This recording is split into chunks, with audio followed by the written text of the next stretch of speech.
Let's get ready to RPG! RPG! RPG! RPG! RPG! RPG! Hello, everyone. Welcome to the Knights of Last Call. Apologize for that double stream thing again. I got to figure out what's going on with that. I tried to update my YouTube settings so that it will accept 1440, and now it wants me to do a new stream thing. I don't know. I forgot how to. Anyways, welcome to a Sunday night Super Secret System stream. And today we have the honor of bringing back to the show. It is Level 2 Janitor. Welcome, Level 2 Janitor. Hello. Yeah, thank you for having me on. I am pleased to have you on. Yeah. Tactiquest. I mean, obviously you have several games, but Tactiquest has definitely been a game that we've covered here on the channel before.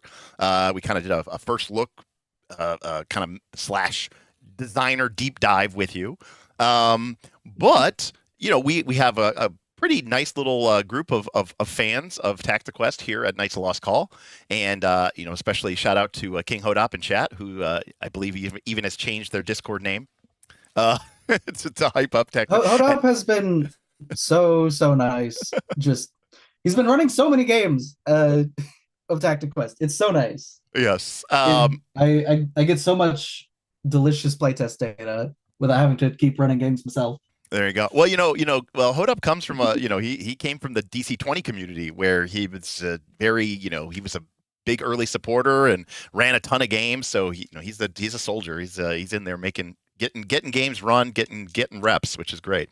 But in particular, we've discussed things like the design philosophy and some of those other elements in our first look. And again, you can go on our channel and take a look at that as well. Now, obviously, I think you have released several new versions, maybe, or at least one new version since that time. Is that right? There have been many updates. Okay, there have been that many updates. Okay, because I was trying to judge by the versions because I re-updated or re-downloaded the new. I think last time was 1.2, and now we're up to 1.6.2. Okay, so it's so at least a couple major revisions. I have not stopped working on Tactiquest for the past 2 or 3 years. Perfect. Someday it'll be done. Yeah, there you go. But I said, you reached out to me and I said, yeah, that'd be great. I love having, obviously, number one, I love having designers on. Number two, I just love having people on. But also, it's really great to sort of hear from you, how you're thinking about the game and approaching the game, especially since Tactiquest does, for people who don't know, maybe you could kind of give a high-level overview of Tactiquest. Now, again, if you are interested in checking it out, there's a link in the doobly-doo below. To Level 2's itch page. You can also find their other games there as well. It's pay what you want. I recommend that you throw a couple of bucks if you can, just to support an indie game designer. That'd be awesome. But at any point, if you do want to check it out, by the way, it is you're underselling it a bit. It's like at least 200 plus pages. It's a fairly well developed piece of kit with 25 classes. It's thank you. It's well along its way. Yeah, I did say earlier, someday it'll be finished, but it is fully playable. You can go run a campaign of it. It's not it's at a point now where it is basically done, other than lots of little tweaks to the balance. Sure. Which is gonna be the next year or two of my life. So it's a tactical grid combat game, very 4th edition adjacent, with a big focus on no dice for combat. Right, which is a huge thing. If you hit someone with a sword, you don't roll to see if you hit. You don't roll to see what damage. You look at the damage. It says the sword deals 4 damage. I deal 4 damage, and that's my action. No rolls involved. It also has a big focus on it is a sandbox game. That's one of the description on the store page is this is a diceless sandbox grid combat tabletop game. Right. Box part is a big part of it. There's a big focus on travel time and classes that interact with that. Yep. If you play a ranger, a lot of games a ranger is kind of an alternate fighter. Here it's not. You are worse at combat than a fighter, and you are better at exploration. because there are mechanical like design levers for you to interact with there. There are well, and I think big... that and I think that's something, and we'll get into that today because I think we definitely want to look at some classes. We'll look at the list. If level 2 wants to highlight a couple classes, happy to do that. We'll do some polls. We'll let you guys, kind of see which ones you guys want to talk about. And I'd love to just hear sort of your thoughts. But one of the things that I want to highlight, again, this is from last time as well, but your book is what I would consider to be laid out in a particularly Derek happy fashion, which is to say that it's laid out in a way where it says, hey, I'm going to start off by saying, here's what this game's about, and here's what I was trying to do with this game, right? So that there's no ambiguity. You're not trying to be, use this game for anything. You're like, no, this game is about, Sandbox games. It's about inventory is important. You might be tempted to just hand wave inventory. Don't do that. It's a big part of what this game does, right? And I love that approach to it. Thank you. Yeah. I do think that it says in the book and says on the front of it, like, this is a combat game. Yeah. It's about combat. Although I do think it's not any more combat oriented than D&D. I just think I'm more honest about it. Yes, and that's a beautiful way. Oh, so if brilliant. You use this to just run a D&D campaign, exactly. It works fine. Yeah. Not to go off on a tangent, but one of the things about 4th edition that always bothers me is people go, "Oh, they should have called it D&D Tactics," and I go, People had as much combat in 4th edition as they did in every other version of D&D that has ever existed. Yeah, it's just 4th edition was just like, hey, you're going to be spending probably 75+% of your actual time at the table in this combat phase of the game. So let's make that part of the game well balanced and fun, right? Like that was their sort of approach. And people are like, meh. Anyways. Yeah. But another thing that's really interesting about your game is you have this great little spiel where you say one of your design goals is, and I love this phrase, decisions before drama. And yeah, it's I'd love to hear you talk about that.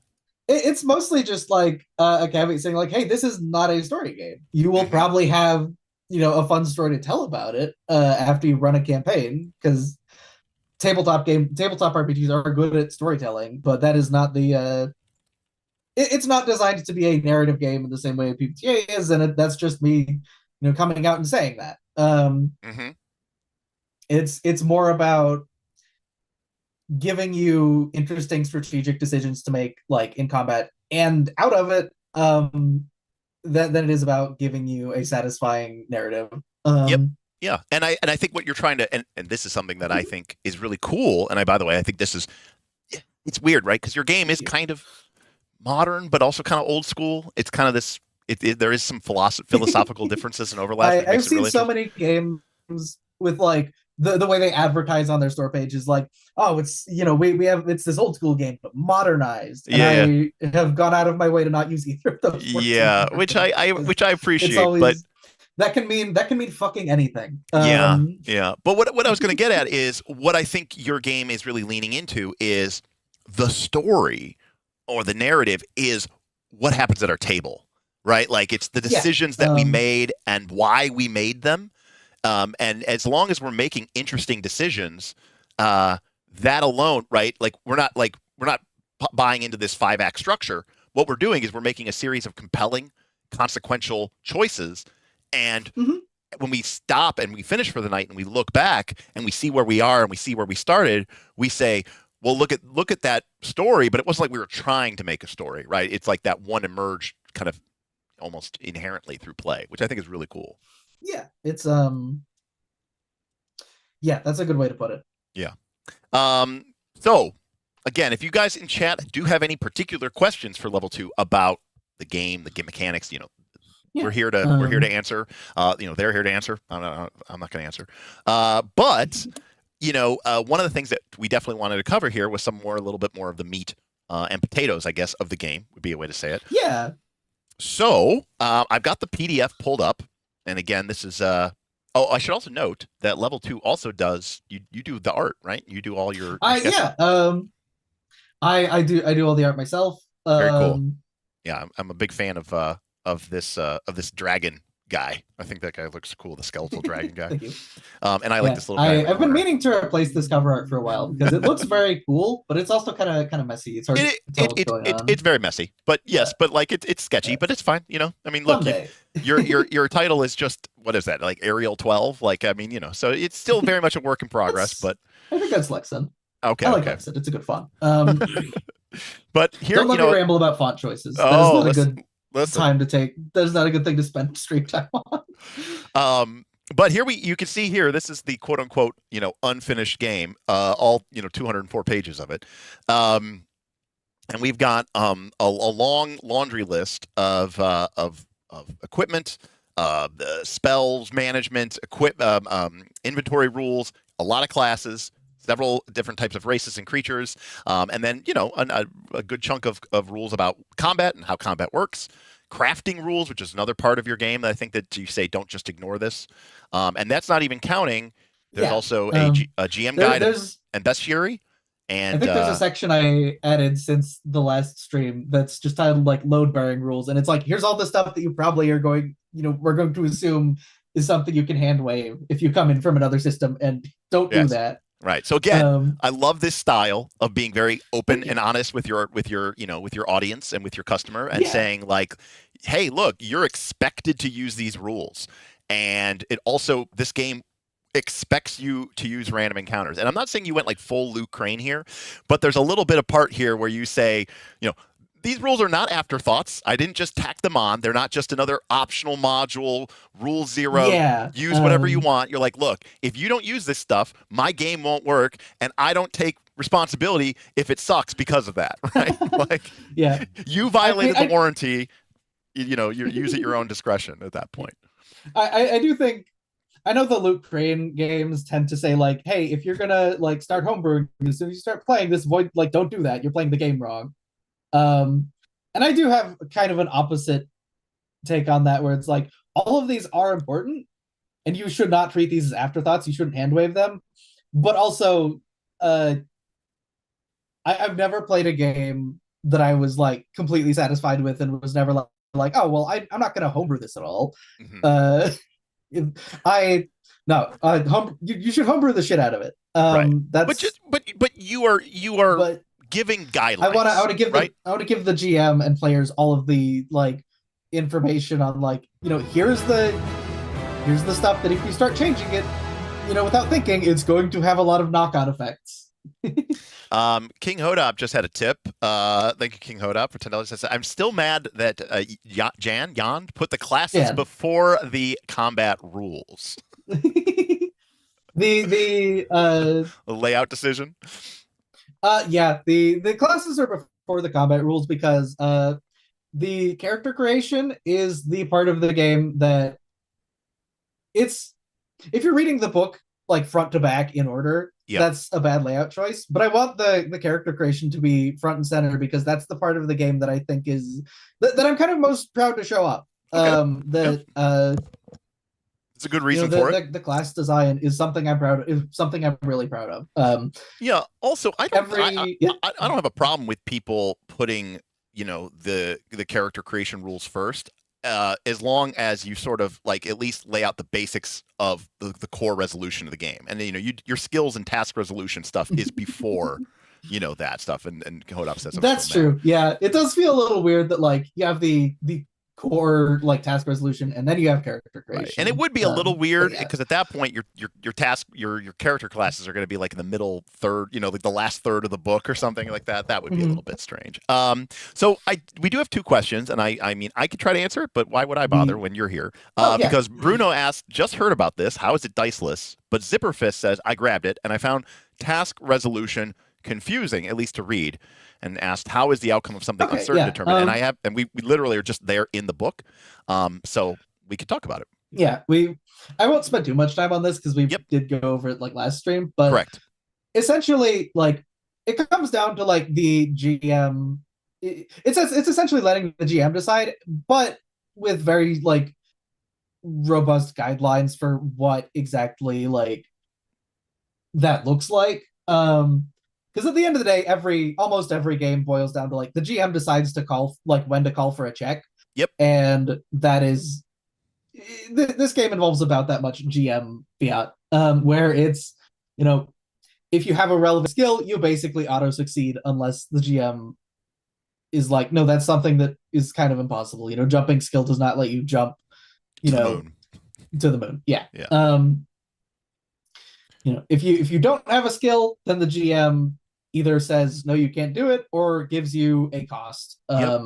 So you know, gives you a cost or condition. Yeah. So if I had to roughly estimate it, it's basically like when we think about PBTA, we think about saying, okay, is this something that this character could do in the fiction without really any risk or consequence? Then they can do it. Is this something that this character could never do? Well, then they can't do it. And then normally in PBTA, we roll if it's in between, right? If it's risky or uncertain, we roll. But the fact of the matter is in PBTA, the game is designed so that most of the time, the result of rolling is success, but with a cost, right? Or success with a complication, or success with some sort of other like caveat. And you basically eliminated that and just said, I just assume that you basically always get that result. So if the answer isn't yes, you can do it, or no, you can't do it, it's going to be yes, you could succeed if you get X, Y, if you pay this cost, if you're willing to accept this additional risk or consequence. And if the player says yes, then they get it. And if they don't, they don't. Right? That's basically the gist of it. I think a lot of people come in, they see this, they're like, oh, well, I like the you know, the uncertainty of like, oh, am I gonna make it with a die roll? And that's not like an unreason.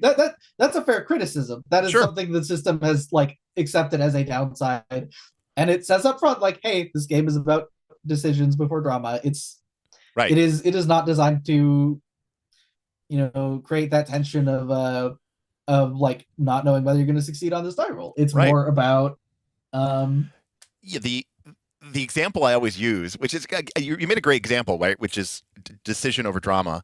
And, you know, the dice roll can be very dramatic. But I've used this example before where one of the first times I played Mouse Guard, a player succeeded partially. And so the GM gave them a choice, which was, okay, your boat sinks. Do you save the medicine for the town of strangers, or do you save your brother's life? Pick one. And it turns out that choice and that decision was way more dramatic than the actual die roll, right? So you could still have a lot of drama even with choices. I fully agree. I think the skill system here is less about like, you know, will you or won't you succeed, and more about opening and closing doors to kind of give each party a different experience in the same campaign. Yeah. All right. So let's get into some crunch. Yeah, let's get into the classes are my favorite thing. If we spend the entire stream just talking about classes, I will not run out of stuff to talk about until you have to be like, okay, we're done with the stream now. All right. Well, to be clear, there are a lot of classes. Now, you were telling me just before we hopped on, there are currently 25 classes, but your goal is for there to be 36? There's 25 in the core book. Okay. There's a second book on the way. It's early access for like paying customers. Oh, okay, great. It will that book will stay like behind a paywall. The core rules are free. If you want the extra classes, you can buy the second one. Yeah,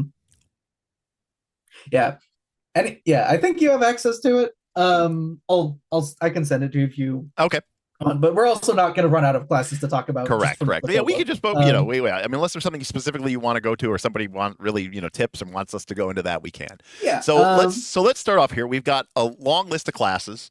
And you know, we see some stuff in here that we, you know, probably are used to seeing, you know, the warrior, the ranger, the swashbuckler, right?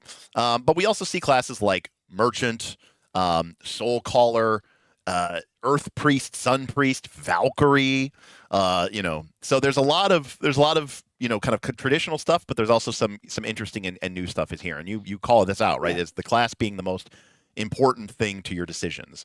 And then right off the bat, you know, you talk about, you have a nice little thing where it's like, what do you want to do, right? Because you have a 4E inspiration here, right? So you kind of lean into this idea of role-based design. So is there a class that you want to start us off with, you know, maybe that we can kind of dig into? Let's see. If you want to scroll back up to like the list. Yeah. Yeah, because like you said, a lot of these are more unique, but like every one of these is a fantasy archetype to me. None Sure. of them are something I came up with. All right, well, These are all just my take on something I like already. let's Like, start with warrior then, because they're like the first one. yeah, You know? like the like there's like the sun priest there. That's a cleric. The earth priest, that's a druid. Got it. And that's not something I'm shy about. That's Yeah. not something that I'm trying to. I'm not ashamed of my obvious inspiration. I think Warrior and Runeblade were the ones we actually looked at last stream, but Warrior, yeah, Warrior is fun. A lot of I see a lot of like, oh, fighters are bland. Why would you ever play, a regular ass fighter? And I love boring fucking fighters so much. This one isn't boring unless you take the one perk that removes like mechanics from the game and makes you just like, I walk up, I hit, I end my turn. So what do you mean by boring ass fighter? I'm curious. I enjoy. I really enjoy like very basic archetypal design where this is less about being something that like you've never seen before and more about being the. I wanted to make the best take on the very straightforward, expected, you are good at fighting with weapons type character. Because this is something I'm passionate about. I enjoy playing a regular ass fighter. It's the first thing I play anytime I try out a new system. I'll just look for the closest thing to a fighter. Yeah. Well, it's funny that you say that, because what was your first system? Like, what did you grow up with RPG wise? I started with 5th edition. Okay. Oh, okay. You did start with 5th edition. Okay. I hope I never play another minute of 5th edition. Shots fired. Okay. It's not as bad as I'm making it out to be. It is not. That is correct. That is true. I played it for much. I found out. I realized I didn't like 5th edition, and then I continued playing 5th edition because my group liked it. Got it. I think that's a lot of people. To be honest with you, I think that is a lot of people. And that time playing 5th edition after I realized I didn't like it. Gotcha. Made it. I have a lot of baggage with that game. Got it. But well, you can see a lot of very shameless D&D influence here. Yeah. Well, the reason I bring that up is because in your influences, you talk about one of the influences being Final Fantasy 1, and that is that the fighter in many ways is considered pretty much the best class in that game. And a party of all fighters easily can go the distance, and they don't get anything. They fight really well. Final Fantasy 1 has no abilities. Nope. It just fighter's just gonna fight. Impossible to kill. And deals fighter's gonna fight a ton of damage. And growing up, I played. I grew up with AD&D, first and second edition, and basic D&D. And fighters literally got no abilities. You just could wear all armor and weapons. Yeah. And your attack bonus went burr, and that was it. That was all you got. Yeah. Right? And no one ever said, "Oh, fighters suck." No one ever said that. I want you to scroll down to the first perk here. I think it's in this version. This was a recent update, but if you have the latest version, simple or straightforward. No, straightforward. Next got page. It. Yeah, got it. Straightforward.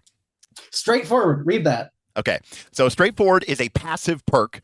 You lose your combat opportunist and imposing abilities.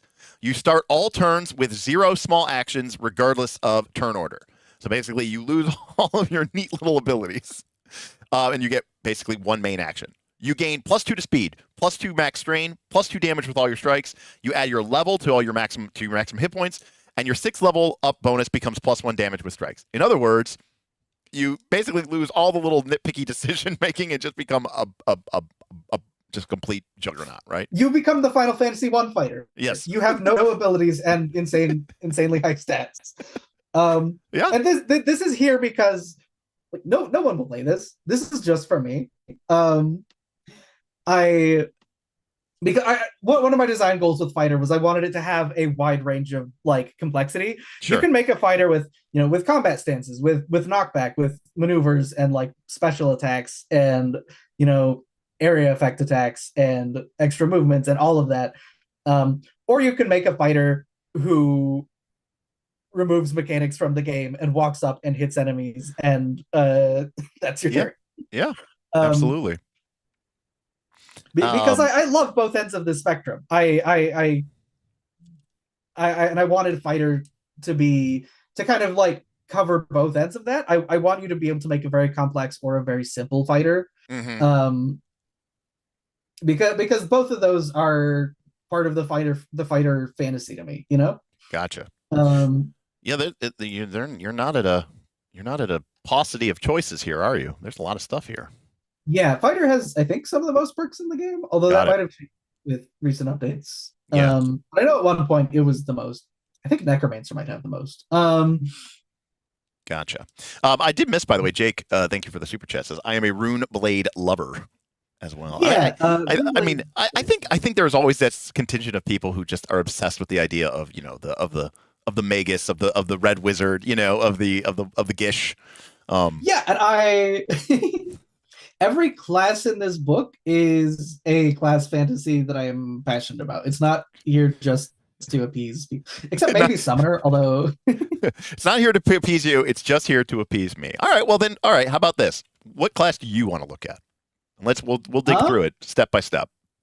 Let's see. Let me pull up my list. Yeah. Character classes. Ooh.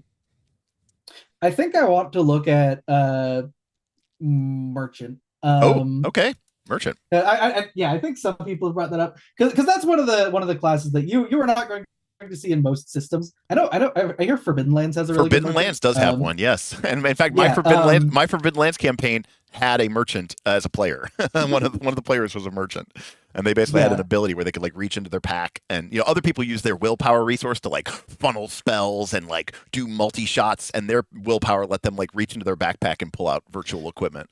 I absolutely love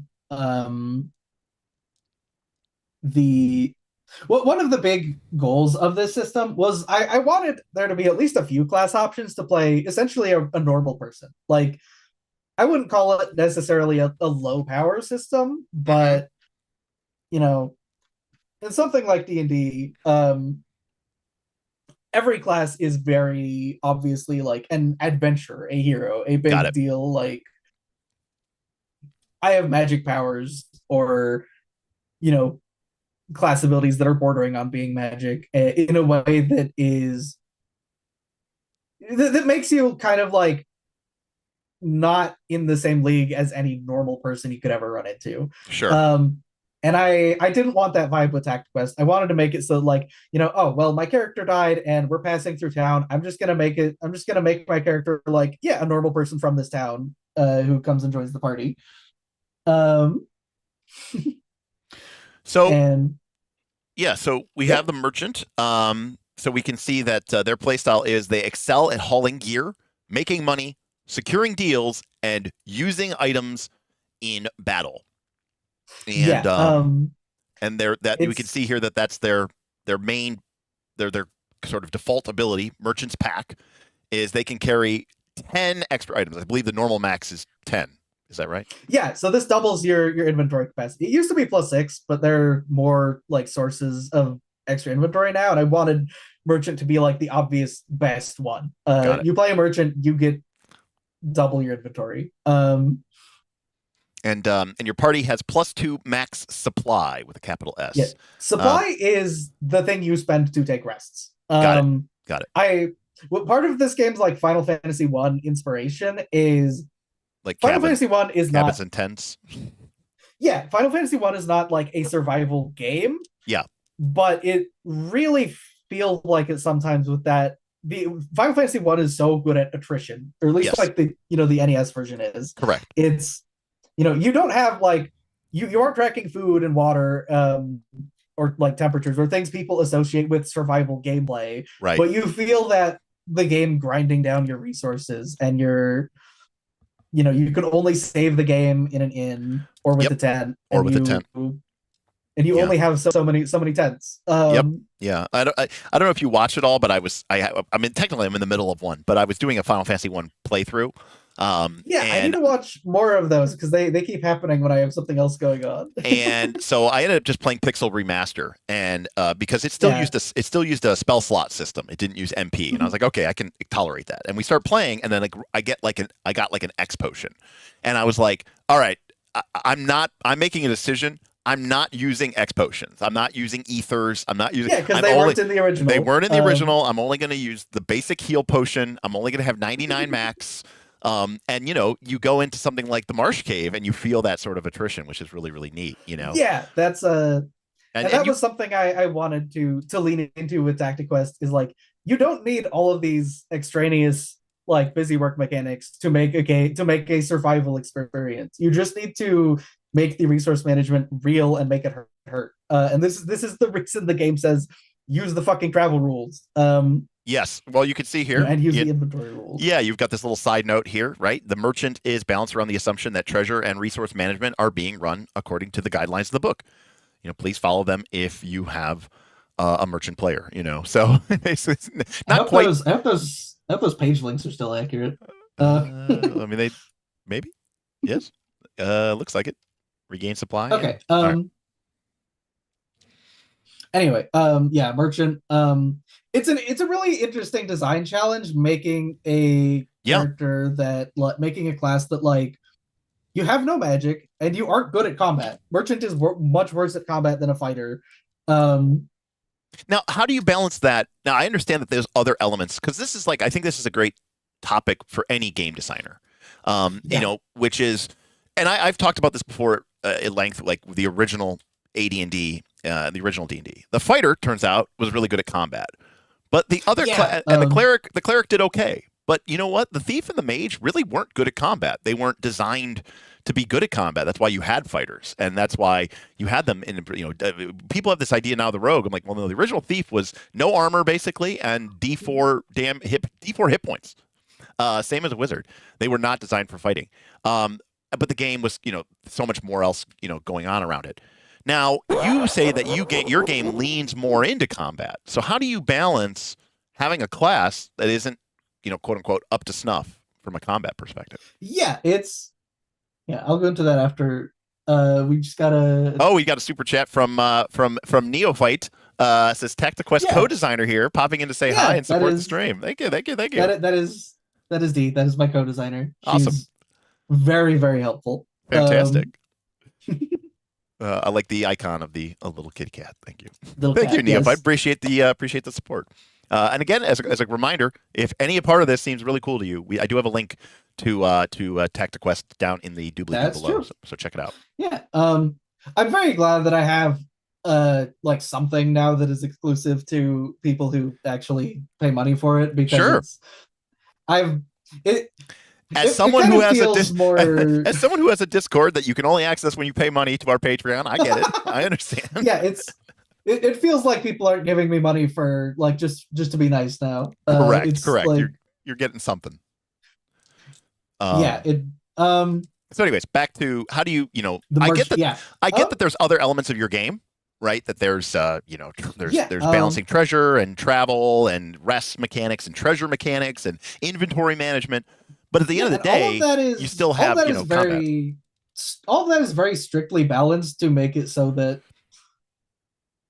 playing a merchant or a sage or a bard or whatever, even if they aren't as good at combat, I guess bard's pretty good at combat, but bard's like the social class. Playing a non-combat class is going to have as much impact on your campaign as a combat class. Even though the game says like, hey, this is a combat game, the fights are the game, there is so much effort put into making it so that like if you're playing a party that's all combat classes,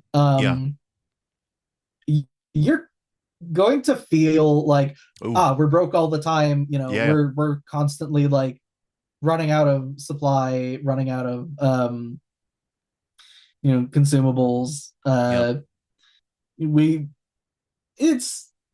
You feel that it's not just extraneous. It's not something you hand wave.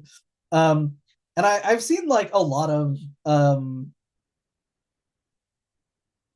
what's the word? Like a lot of tendency to kind of assume that stuff is just getting in the way in a combat game. You're not supposed to spend time on it. You're not supposed to make it a real roadblock for the players. Got it. But in Tactiquest, it is expected to come up. It's not it's not a non-issue that you can kind of just brute force your way through to get to the next combat. Right.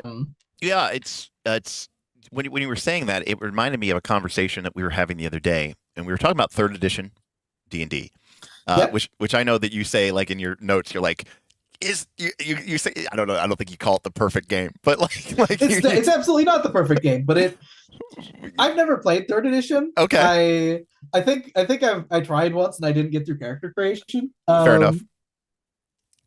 But what I was going to say is there's this idea that when in third edition that you need to be fair, like, you know, infinite splat or whatever kind of ruins this, and you know, whatever. But there was this idea in third edition that like in the so let's start with like a modern game like PF2.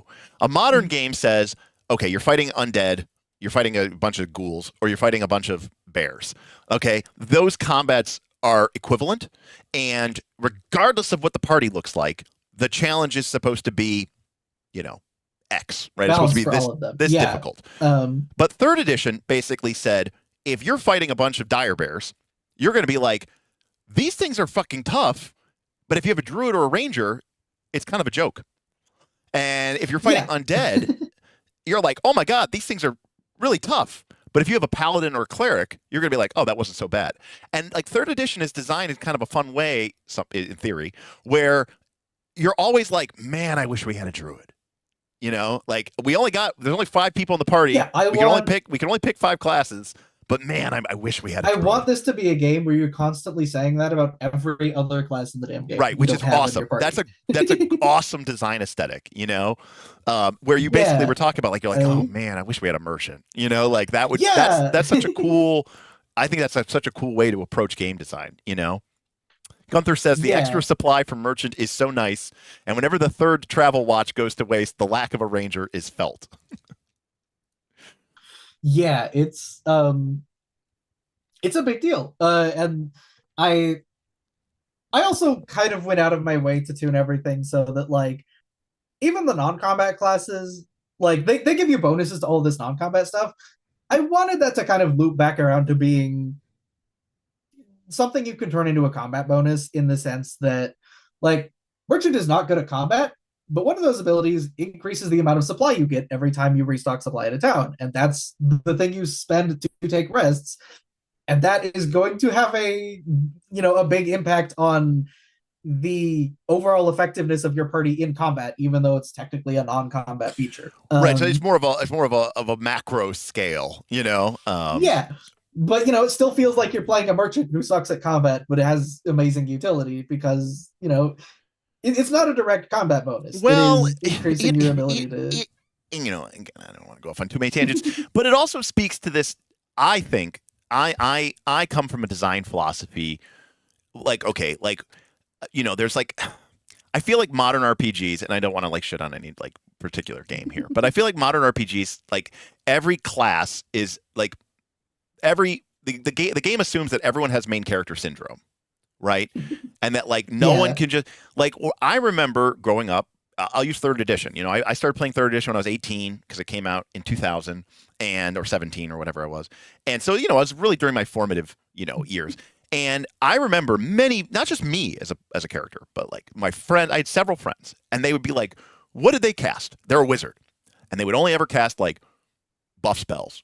And I'm not even talking about like, this is third edition where buff spells lasted like hours. So they'd literally like cast buff spells, and they'd be like, I'm good. I'm just going to stand back.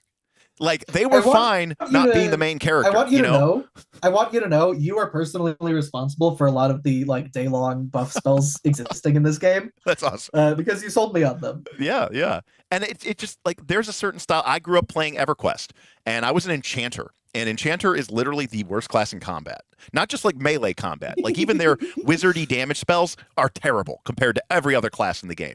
All they do is like haste the warriors and okay. No, they haste the warriors, and they increase the mana regeneration of the casters, and then they can basically turn the monsters off. Not like stun them where you can keep attacking them. You can just set them so that they basically stop attacking, but if you attack them, they start attacking again. So basically it's a way to sort of like, deal with they're like sleep status where like sleep status. They can't attack, but and that's it. But you're not actually doing you're not doing damage. You're not blowing them. Nothing fancy. And I'll be honest with you, a lot of times in a fight, because if the group had it handled, I would just sit. Literally, my character would sit down and I would just like regenerate mana while the rest of the party fought.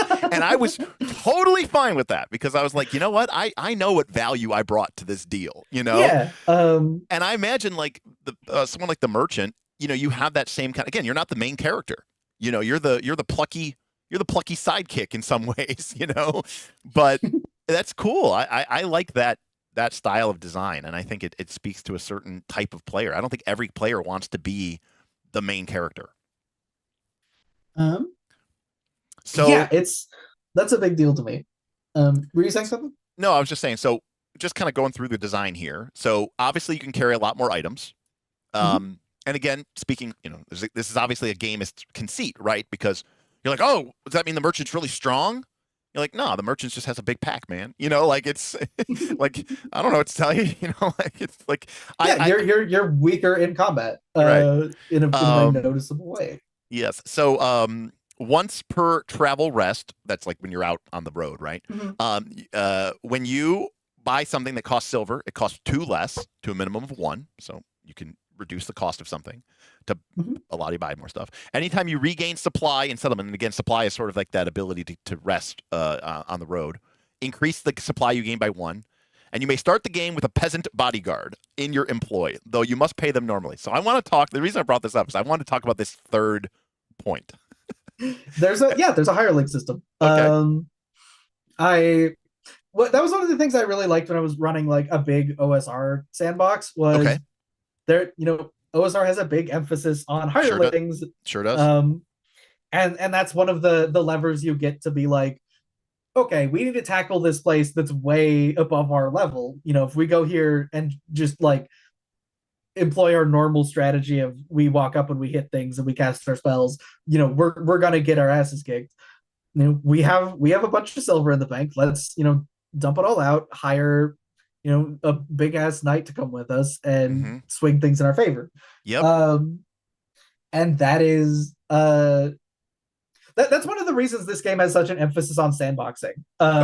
Because if you know if you try and set up a linear campaign where it's like, you know, oh, here's the spot where, you know, the players fight the villain is way above their level. It's like, oh, well, one of the players decided to spend all their money on like, you know, a max level spell scroll, and come in and ruin your boss fight. Now you don't really, now it's going to completely derail your campaign.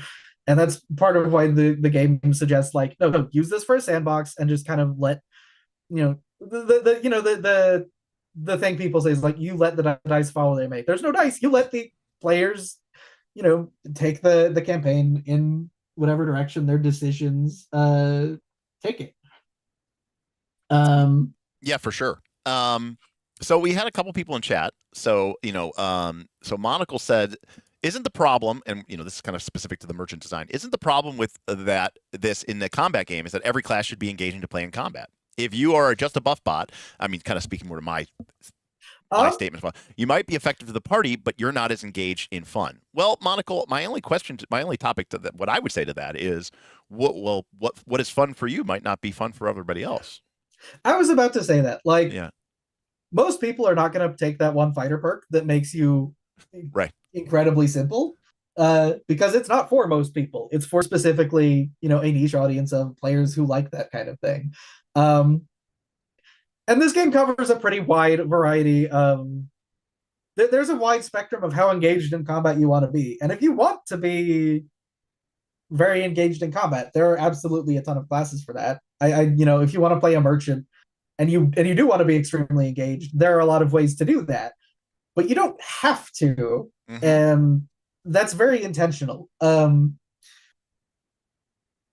It's, you know, and sometimes that does lead to problems where someone comes in and is like, hey, I usually like playing you know, X class, but you know, this game's version of X class doesn't give me as many options to be as engaging. And usually when someone comes and complains to me about that, that class gets a bunch of new perks in the next update. You heard it here, folks. just complain loud enough and get your class buffed in the next update. Not buffed, you know, it just adds support for a different kind of build. Got it. You know, where if you want to make a merchant that's very interesting in combat, so you lean really fucking hard into that bodyguard build, and you're constantly running out of silver because you're using it to take this pay all on a your tangent. minions. not to take Yeah. this on a tangent, but your game does support multiclassing. Absolutely. Yeah. So how do you now? Because it sounds like when I hear you, I love this niche concept of what a class is and how to dive into it. And you're like, oh, this class doesn't have that kind of tools. I need to expand it with more options. Mhm. But how do you contrast that with multiclassing? Because Multiclassing this is like more of a Derek question. Because like there's like third edition is sort of the multiclassing that D&D is the kind of multiclassing most people think of. I don't like level by level multiclassing because I Okay. hate having to balance classes around it. Got it. So you like the multiclassing in this game is you just spend 2 perks and get like a curated selection of stuff from another class. Like if you scroll down to the merchant's multiclass, you'll see what this looks like in practice. Got it. Yeah. The stream is like 10 seconds behind for me. So yeah, it's 10 seconds behind for everybody. It does take time for the digital signal to scroll through the internet. Right, I can see here that you have to give up both of your starting perks and you get the trader's training ability. Yeah. I should probably rephrase that in these to just 2 perks because you can multi-class like when you're high level and not have to I see. start Yeah, see, right. Yeah. So yeah, because to me it sounds like this is a choice you make at level 1. Yeah. And you just get like, here's a bit of merchant stuff. And you cannot take, any merchant perk of your choice. You only get this little selection specifically because I want to put a cap on like what kind of stuff is available, because if you just let everything be I don't want the situation D&D has where like classes multi-classing is dipping and splashing and like it just like D&D, and again I love 3rd edition D&D, but the 3rd edition multi-class system, which is what D&D 5e uses, by the way, not it's 4th very, edition. 4th edition uses something different. Yeah. But I think it's so free and flexible as to sort of dilute the whole point of having a class-based system. Mm-hmm. Yeah, and I didn't want these multi-classes to be flexible enough that that you can, that you can basically have 2 classes with no restrictions. Hold Up asks, are you still against multi-classing more than once? I think in the next update, I actually have that as it's a rule now. That's how I've always run it. You can't multi-class more than once, but I forgot to put it in the book until next update. So, but yeah, it's pretty restrictive, but also like it's restrictive in the sense that you can't take so much of a class that you that you can build however you want. But it does go pretty out of its way to make it so that you can't. So it's hard to make to screw over your character with multiclassing. Someone says like 4E's multiclassing. Yeah, when I talk about D&D, I'm not talking about 4E. 4E is too good for this. Probably I haven't played much of it. But like in something like 5th edition, multiclassing, like 10% of it is like the most overpowered builds in the game that will completely outshine any single class character except a wizard. I haven't played 5th edition in a long time, thankfully, but the other 90% of that is the most dogshit characters you can imagine, and I didn't want that situation. I'm being extra mean to D&D here. It's not that bad. I'm exaggerating, but like right. I wanted to no. My general experience is that most people just have this like lingering PTSD, right, from their D&D because of what you described, right, which is they found themselves trapped. It's never fun to play something that you're like I want to try. I have baggage. Right, you have baggage. Right, yeah, that's a good way. Extra vitriolic towards it, but it's not healthy for me to indulge that. Right.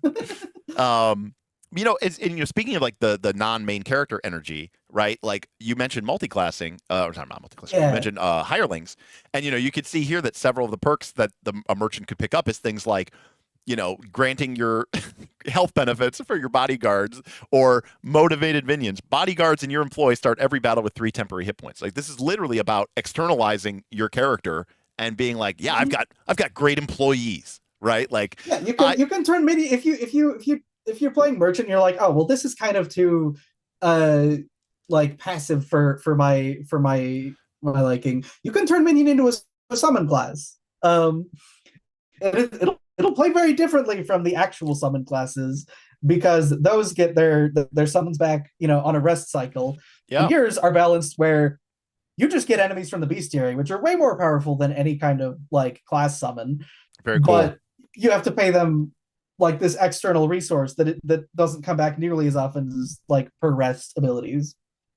Absolutely. And Very so cool. it's I really I'm pretty happy with merchant. Now, River says it's interesting how, say, newer fantasy games, Tactiquest, Fabula Ultima, Vagabond, right, are sort of bringing back, this idea of the merchant. It's funny. My first experience with the merchant was actually from Dragon Quest III, which was for the NES, and that was the version of the game. I think it was Dragon Quest III, Dragon Warrior 3, where you could like make different characters. You could go to the Adventurers Guild and there was like 10 different classes, and one of them was Merchant. And like Merchant wasn't great, but like it got you more gold. It gave you an increased chance to get treasure. And that was like I thought it was like such a cool and interesting thing. I love that shit. Dragonbane.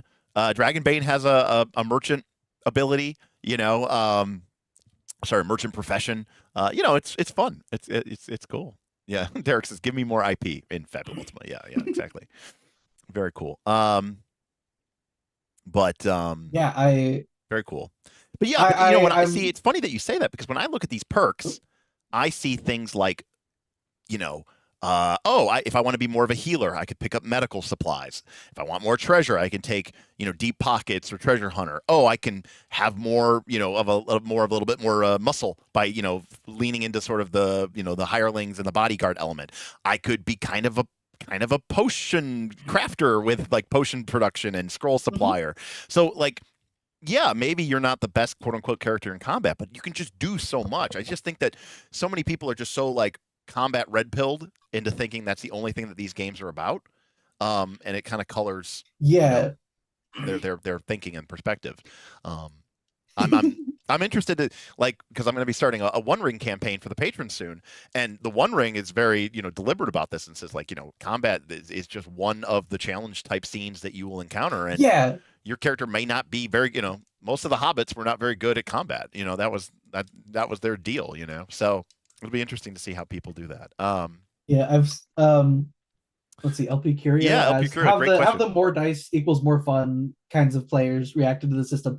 They leave me alone, and I'm grateful, and I'm grateful for it. Yes. Now Wes says it is easy to get combat red pill when 80% of the book is about combat, and the thing about that, Wes, is it's sort of a catch-22, right? Because does page count mean the same thing as importance? And that's an interesting question because I think it doesn't, but I also think let's see, combat rules are 10 pages in a 200-page book for Tactiquest. So I don't know. I don't think that 80% of the book is combat. Right. Well, I think he means just like in general, right?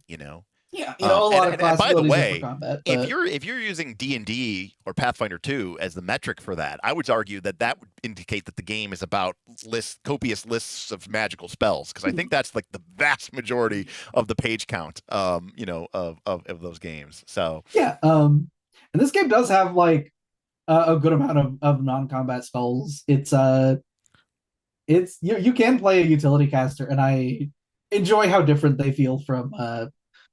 I think two other classes I want to look at. Yeah, let's look at. So you mentioned playing someone who is the opposite of a main character. Yeah. And I want you to look at the Sage class, which I think it's either right before or right after Merchant. It's two before. Yeah, there it is.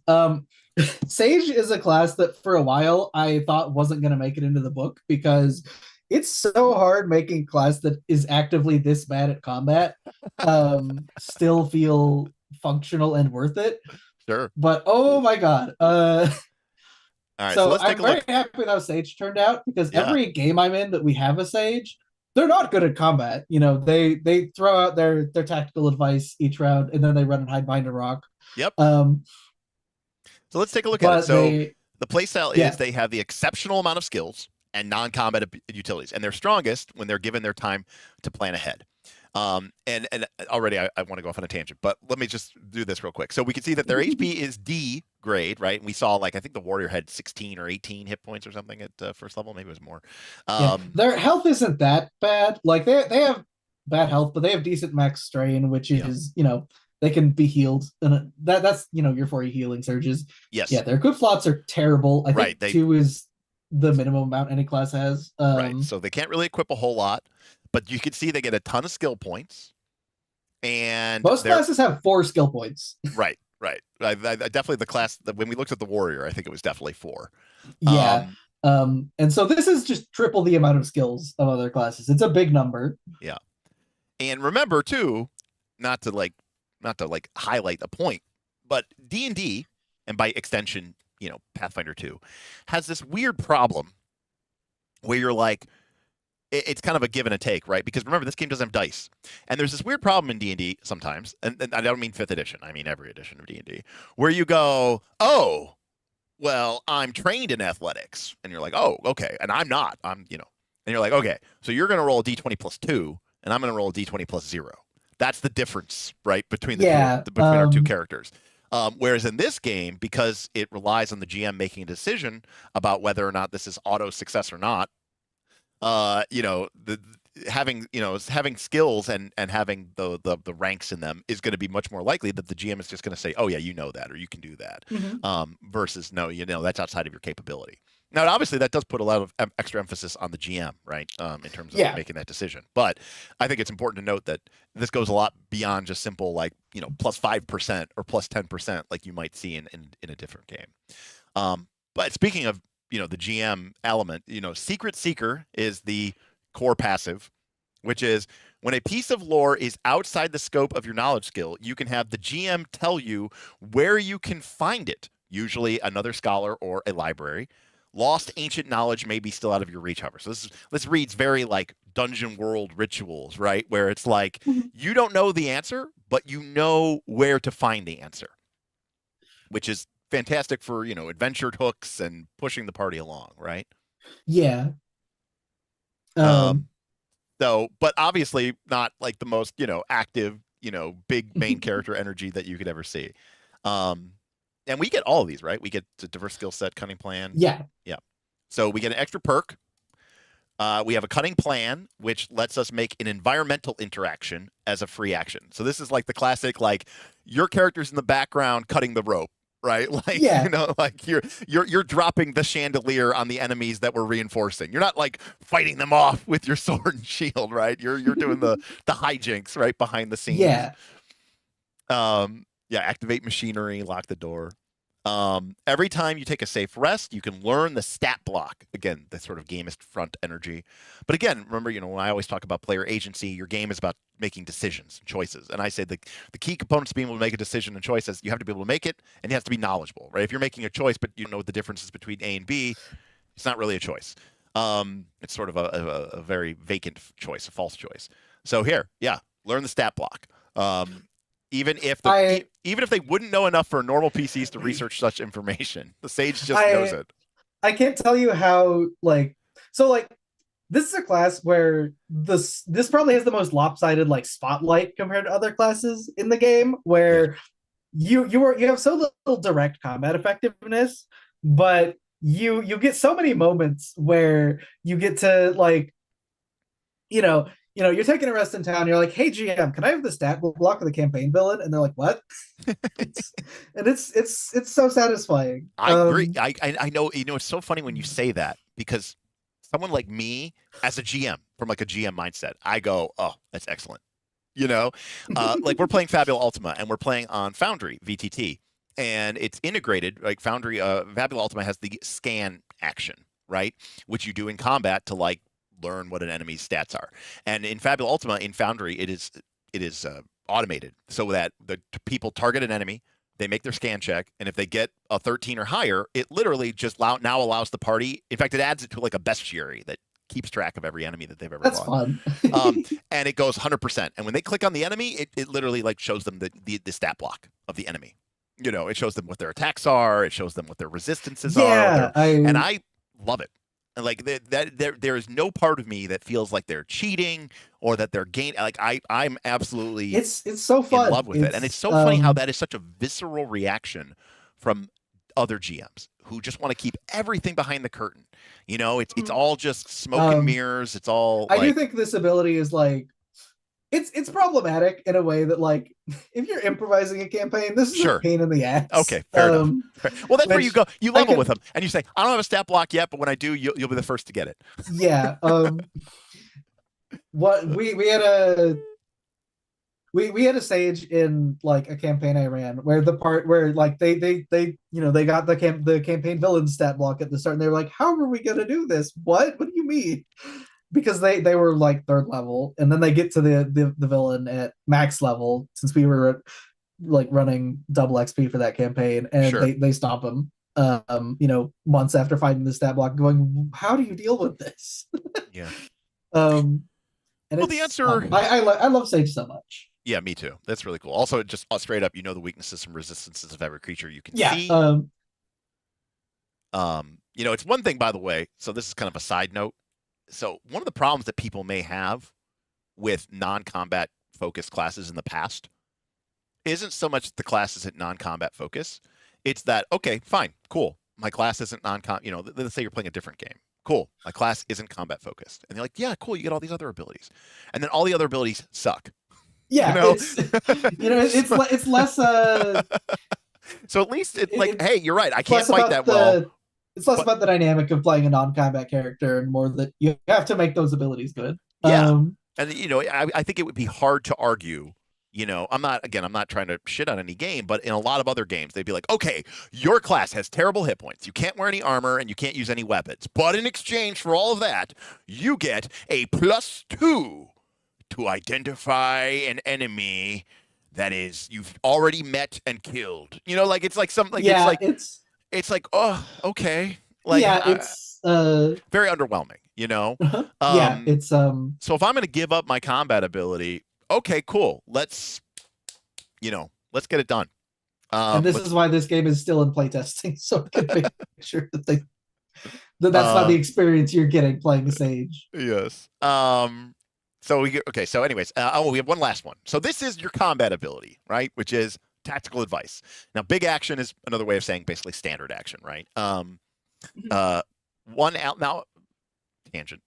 Why the phrase big action, small action rather than, I don't know, standard, because minor? That's what they are in my head in every system. It's like, oh, you have major, minor, you have standard and bonus action. But like it's a big and a small. That's the distinction. So that's just what I called them. Okay, fair enough.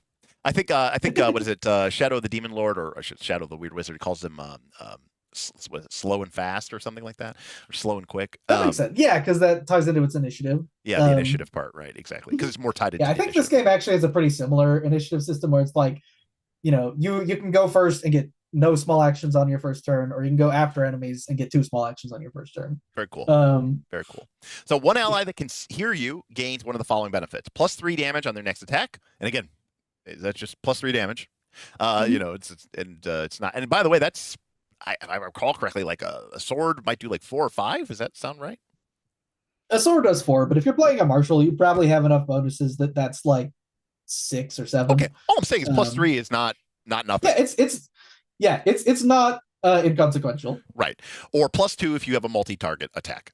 Or you can move. So this is called D&D 4th Edition Warlord in an ability, because you can buff their damage. You can Knights move them. This is not the Warlord class. I know, but I'm just saying it's the ally moves 5 squares, aka Knights move, one of the best utility spells, or one of the best utility powers of all time. It's a level 2 Warlord ability, or level 2 utility spell. Anyways, Knights move.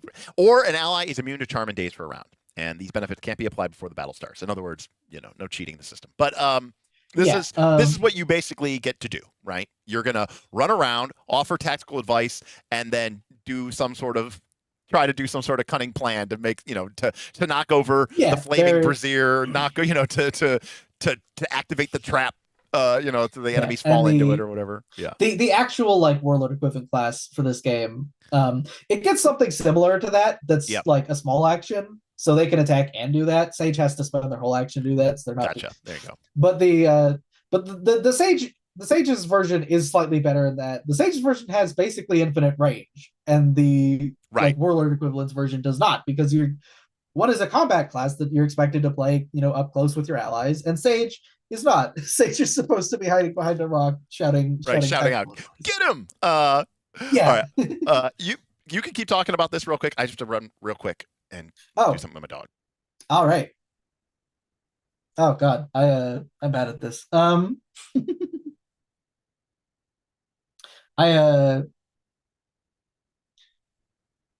Yeah, I guess I'll just go through and answer some of these questions. What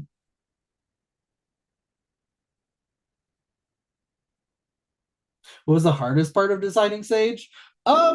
Mostly just stacking enough of these niche benefits to be worth the whole class when your stats are that bad and you have no magic.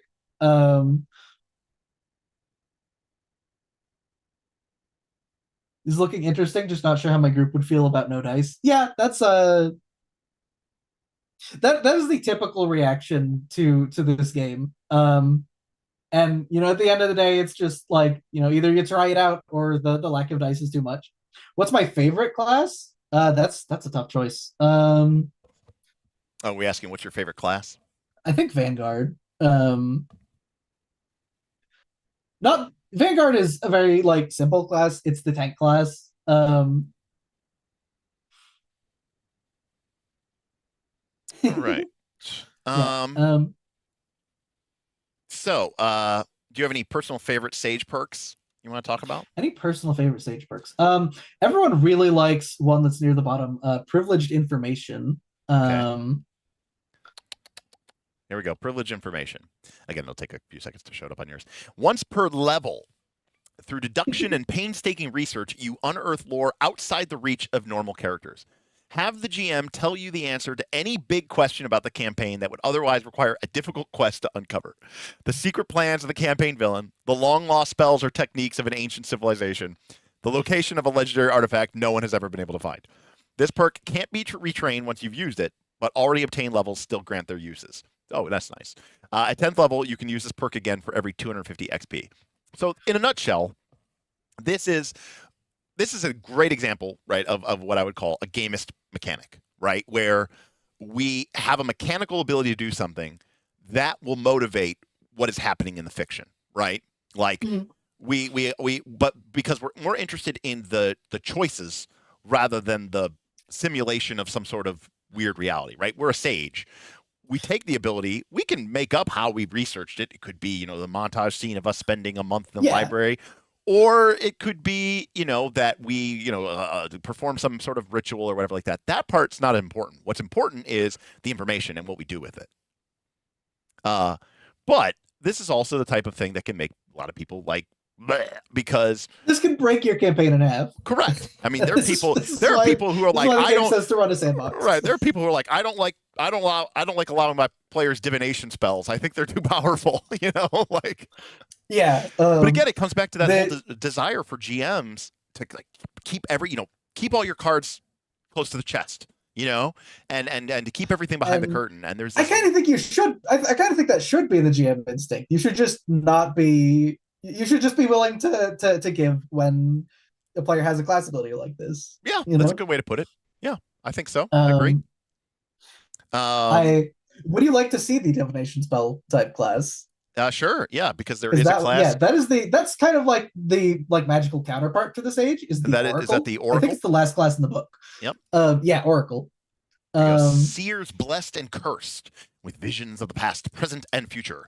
Oracles are highly sought for their magical talents and coveted knowledge. Playstyle. Odd utility spellcaster, specialized in uncovering information on enemy abilities or unexplored rooms. Hodop says Oracle is the other class that gives me anxiety. Hulp says my life for a blue mage class. Is there a blue mage class? Do we have one of those yet? That is the one thing I'm never gonna touch. Oh, I'm sorry. I can't balance blue mage. It's not worth it. I mean, at least you're honest about it. Learning monster abilities. Yeah. So, but before we look at this, I do want to answer. Let's see, Wes Lawrence. Was Lawrence's question. I'm interested to see how the system interacts with social encounters. I'd assume that just because you're trained in persuasion, you don't get what you want all the time. Is it just GM discretion? Social encounters are mostly about bribery because I want them to be a resource management decision. And that's one of the reasons that like this game is like, hey, look at the treasure amounts. Don't hand out 1,000 100 gold without thinking. And not to go off on a tangent, as always, but this is one of the reasons why for me the single greatest representation of a social mechanic ever was the original Dungeon World's parlay ability. Ooh. Original Dungeon World's parlay ability, and we came from when the skill systems got introduced and there was diplomacy. Parlay says when you have leverage, right, and it basically uses the idea of you can't even in real life, like you don't just persuade people, right? You have to have something they want, right, from you. Yeah, right? Like it could be your approval. That could be leverage. It could be money. It could be permission. It could be, your respect. There's got to be something that you have, right, that they want, that they're willing to trade. That is the mechanic. And this idea of D&D of being like half a page, is like, and that's all it is it's bribery and leverage. And cool. That's I don't think that's always very dramatic. That's part of the system's philosophy is like this is less about being a big narrative moment and more about being like what are we willing to give up, what do we have that we can trade, because that's the appeal of the system is it's all about making those strategic decisions even if you're not in a fight. You have to weigh your resources and your you get it. Yep. It's leverage. That's the mechanic. Right. I mean, as someone who you actually the game doesn't even let you take like persuasion as a skill.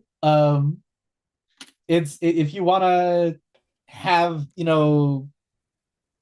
you want to be good at social encounters, you have something to trade or you play a bard. There you go. In which case the bard is presumably giving up abilities in other locations in order to be able to do that, right? Yeah. Bard is not as over specialized in non-combat stuff as like Sage or Merchant, but it's a chunk of their power budget. All right, so the Oracle is a spellcaster. But we can see that they also have this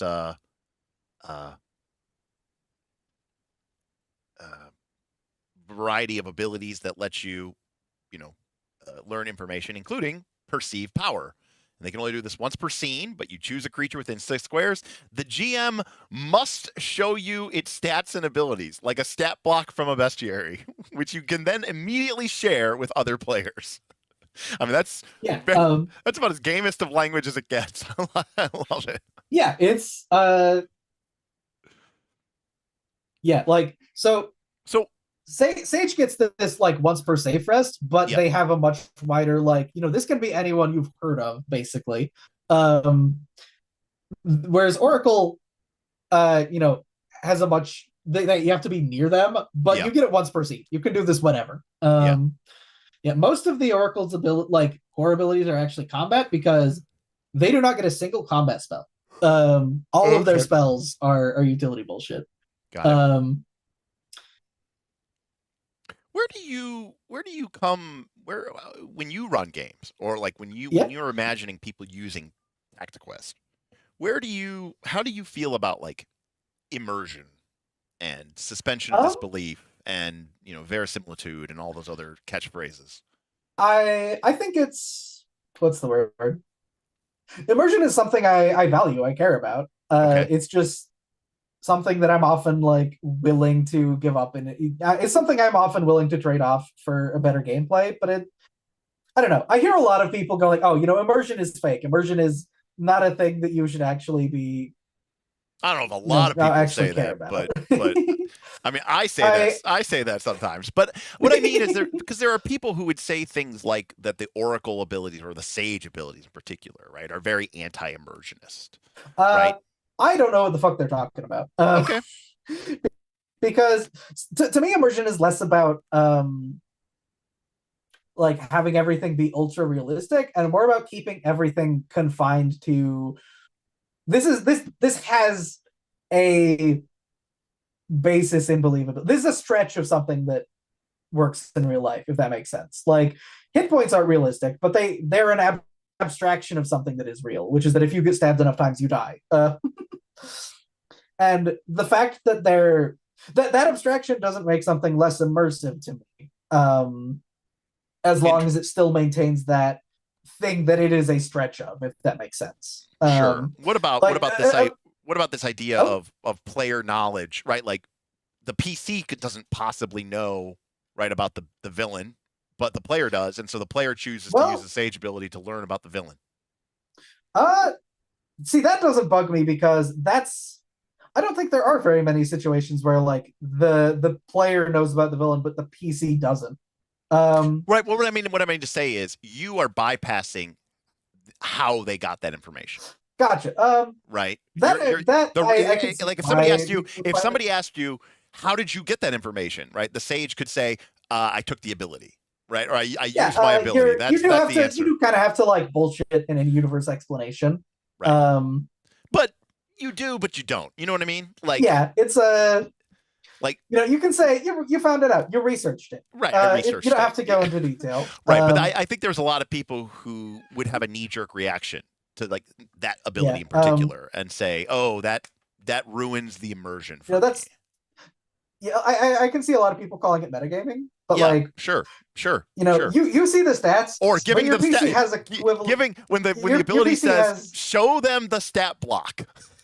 I think a lot of people will be like, "Oh, that ruins the game for me. I want to pretend like it's not a stat block; it's a real creature." But the thing is, it's not a stat block for your PC. They have whatever the in-fiction equivalent of that information is, and that's what makes it like fine to me. I think the only example I can think of like an unimmersive mechanic.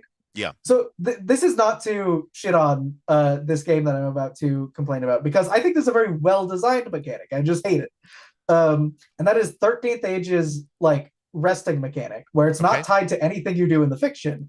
It's every 3 or 4 fights you get a full heal. Right. And the GM is encouraged to like make up something, make up an excuse for why you got that full heal, but it's completely divorced from the fiction.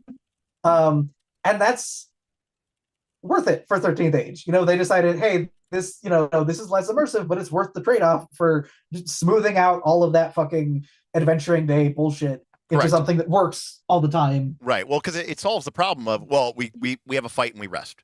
Well, you're like, well, you can't. You could sleep for a year and a half and you won't get back any of your abilities, right? Because you get with one of these every 3 or 4 encounters, and if you really need usually it has that idea, right, of taking a campaign failure, right? Which I know you kind of use, sort of.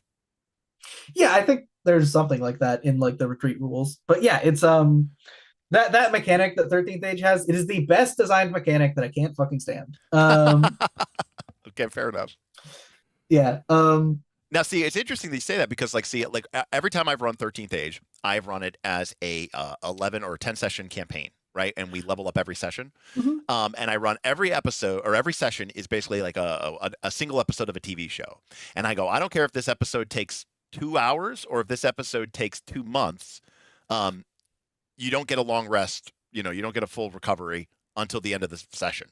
Right. That makes sense. And you have to, it's up to you to beat the challenges with the resources that you have. And if you're unable to do that, then, there's going to be consequences in the fiction and the game. But, it's kind of a game challenge rather than being like, this is how you get to the D&D problem, right? Where you're like, oh, well, on the way to the dungeon, you're going to have a couple encounters. Okay, well, I healed a full at the end of every encounter. So unless this encounter can literally kill me from 100% to 0, it almost has no consequence. I'll use every single spell in my repertoire. I'll use every single hit point I have. And it doesn't matter because I'm going to fall asleep and recover everything. I have before I a wake up. separate tangent I want to go on about how Okay. like Yeah, we love tangents. this is a very attrition heavy game, and it is very focused on stopping the like, oh well, we're just gonna rest between every encounter thing. Sure. Yeah. Yeah, I also want to look at Monocle Topaz comment. Isn't the sage having the ability explicitly character knowledge, not metagaming? How else can you mechanically represent a character being smarter than the player? Samuel Blades and Dark's flashbacks. Yeah, it's the sage has that information in world. They in fiction. They found it out. It's not something that just the player knows, and that's the thing that makes it like click immersion wise for me. That like this doesn't break my immersion. This is just how we mechanically abstractly represent the thing that this character is good at. Right. Well, this is like always like one of my one of my like shit, I don't know, pot stirring shit stir takes, right? which is where I go, if somebody makes a compelling argument, in lieu of say a diplomacy check, I say, well, you're just a bad role player. Because what if you rolled low on the check, or what if your character has a poor charisma, or if your character, the player may know how to solve that puzzle that the GM presented to you, but you should probably make an int check because your character might not be smart enough to solve the puzzle, right? Like, I mean, and I'm shit stirring them because I actually don't care about the player character. I've said this before, right? Like the person playing the game, the person I'm trying to entertain is the player, right? Like I think that's the person that you're trying to entertain and challenge. But yeah, it's a very interesting, it's a weird slippery slope, Yeah, I don't quite care about like immersion as much as I care about like engagement. I want to not really engagement as much as I want each of these classes to really sell the class fantasy. I want to go really out of my way to capture what this character is good at, and that's a kind of immersion. It's about making it's the old like, oh, you feel like sure a fighter with this. You feel like an incredibly smart sage, or a merchant or whatever. And that's part of why like I think these classes were kind of tough to design in a way like. Yeah, anyone can just like make, essentially like a guy who hands out buffs and go, oh, that's the scholar class. Not anyone, but like, that is. I'm underselling that is effort, but like, but it is harder to make something that really nails down what the appeal of that like that character archetype is. Yeah. Oracle was also hard to design.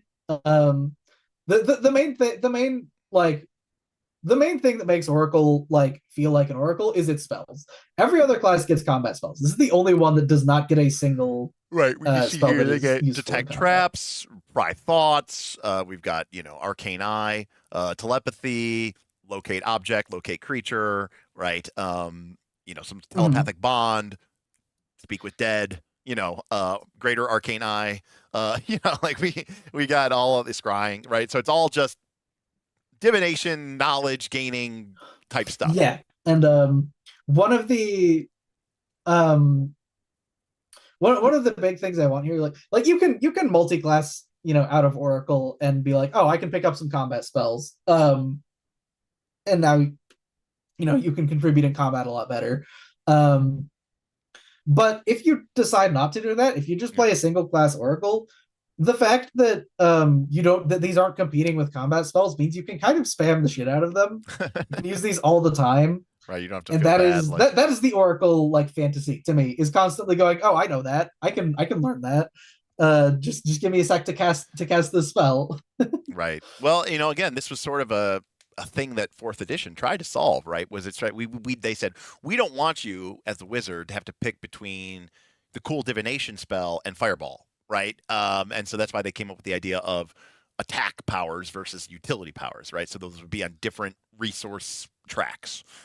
You sort of took that to the next level and just said, I'm going to get rid of the attack spells entirely, so that you don't feel bad about it. The party's not like, come on, like, wow, stop wasting your resources on that shit. When this is I love I enjoy Oracle a lot. It's very like it's the spotlight thing with the Sage where you aren't that crazy in combat, but you are regularly going like, you're pulling aside the GM and being like, hey, I need you to tell me this secret you've been keeping, that no other party would be able, no one besides an oracle would be able to learn.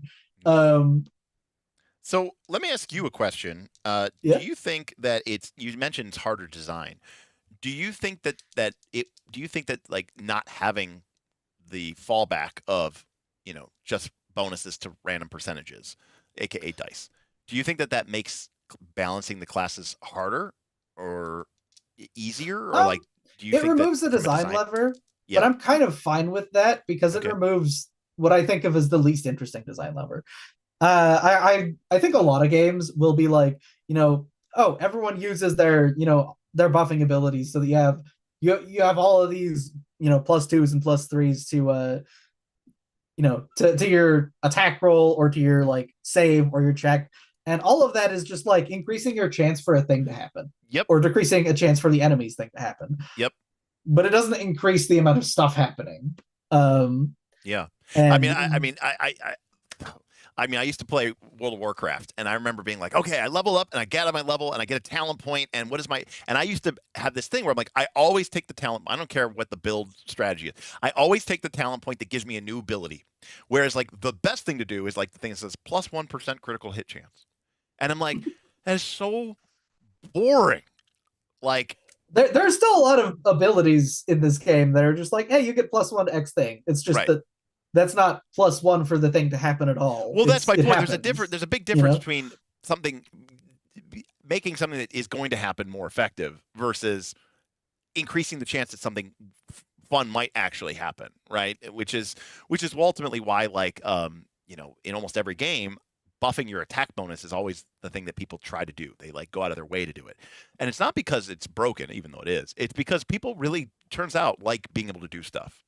Yeah. And having an impact and changing things, right? Not just having a chance to do something. Yeah, there was something kind of similar. So we had the Vanguard class has a perk that let you like, deal collision damage anytime someone is moved into you. Yeah. And I had to like put a caveat on that perk that says like it has to be moved into you by someone else, because people kept using it to like theory craft builds where like, okay, I walk up to someone, I use like all of my force movement abilities, slam them into me over and over and over again. And I hated that because it took something that like moved enemies around, which is, changing the dynamic of the combat, and turned all of that into damage that doesn't move people around. Right. And it made the ability a lot less interesting. And I didn't want it to just be like convert movement into damage. Right. You have to actually be moving them around. Right. Do you know what blender builds from 4E were?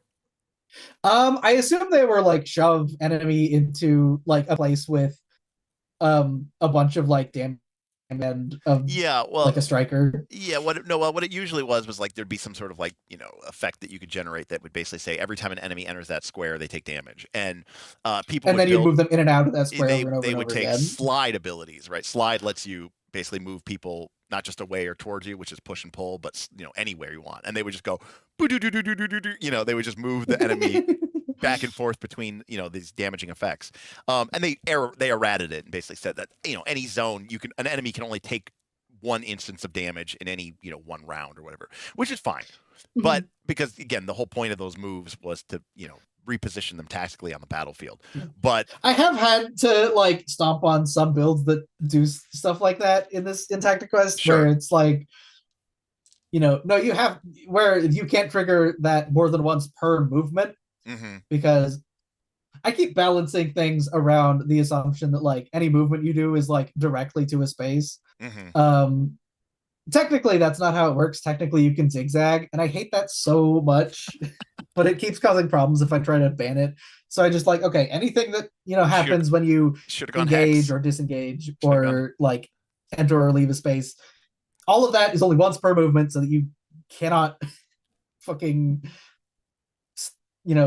hop back and forth to trigger it over and over again. There you go. Hold up says, quoting me, people like doing things, not having a chance to do things. He says, this is why I hate dice. And Korea 99 says, amen. Yeah. I think that By the way, because I was saying this is why you should use hexes, and Hodop says I actually run Tactiquest in hex. That's sick. It works. So I will only say that the issue with missing and having a chance to do things is a little bit more complicated and nuanced than that. It is there is an engagement, as you mentioned before, it is dramatic, right? But part of the problem is the drama of dice rolls has been greatly reduced in modern games because the nature of combat has changed. The nature of the adventures have changed. So, there was once upon a time, if a thief went to open locks, they made a percentage check based on their level. And if the thief failed, then they couldn't make another attempt on that lock until they gained a level. Right? So they could be, well, come back next level, right? And so, yeah, it's a random chance for sure. But there was a lot of drama in that chance, because you're like, wow, this could be big for us, right? Not can we get through the door to the encounter that we're supposed to be having anyways, because it's the next step in the adventure path. And regardless of if we don't get through the GM could be like, hey, behind this locked door is a really broken, powerful treasure that you guys definitely shouldn't have. And a thief could go, well, I have a 35% chance that says we might be able to get it today. That's very exciting. But when you start saying, well, what's behind the door? A totally balanced, normal thing that you're supposed to get anyways. Now what are we rolling? Like the tension and the drama of that has been removed. What I thought you were about to say when you were start talking about how rolls are less dramatic now is I thought you were about to say, like, back in like old D&D, if someone was rolling to hit against you, it was probably because if they rolled high, you were gonna die. Well, I was and I was gonna say that also, right? So you're on the right, which is in combat, when your character had 6 hit points and the monster did D8 damage, that was very dramatic. But now it's kind of more like, I roll 3 attacks because they don't want you to have just 1 attack because then if you miss, it feels bad. So you roll 3 attacks. But not to mention, it's like, if you go to 0, you drop down, and then the GM probably ignores you. But even if they don't ignore you, you have to fail 3 death saves, or you have to get dying 5, and so you're like, okay, like we're rolling dice.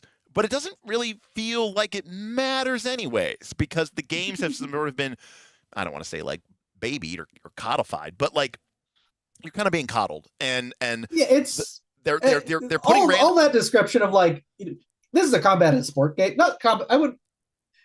It's a combative sport game. No, it's very much your game. You're not going to get killed in most combats.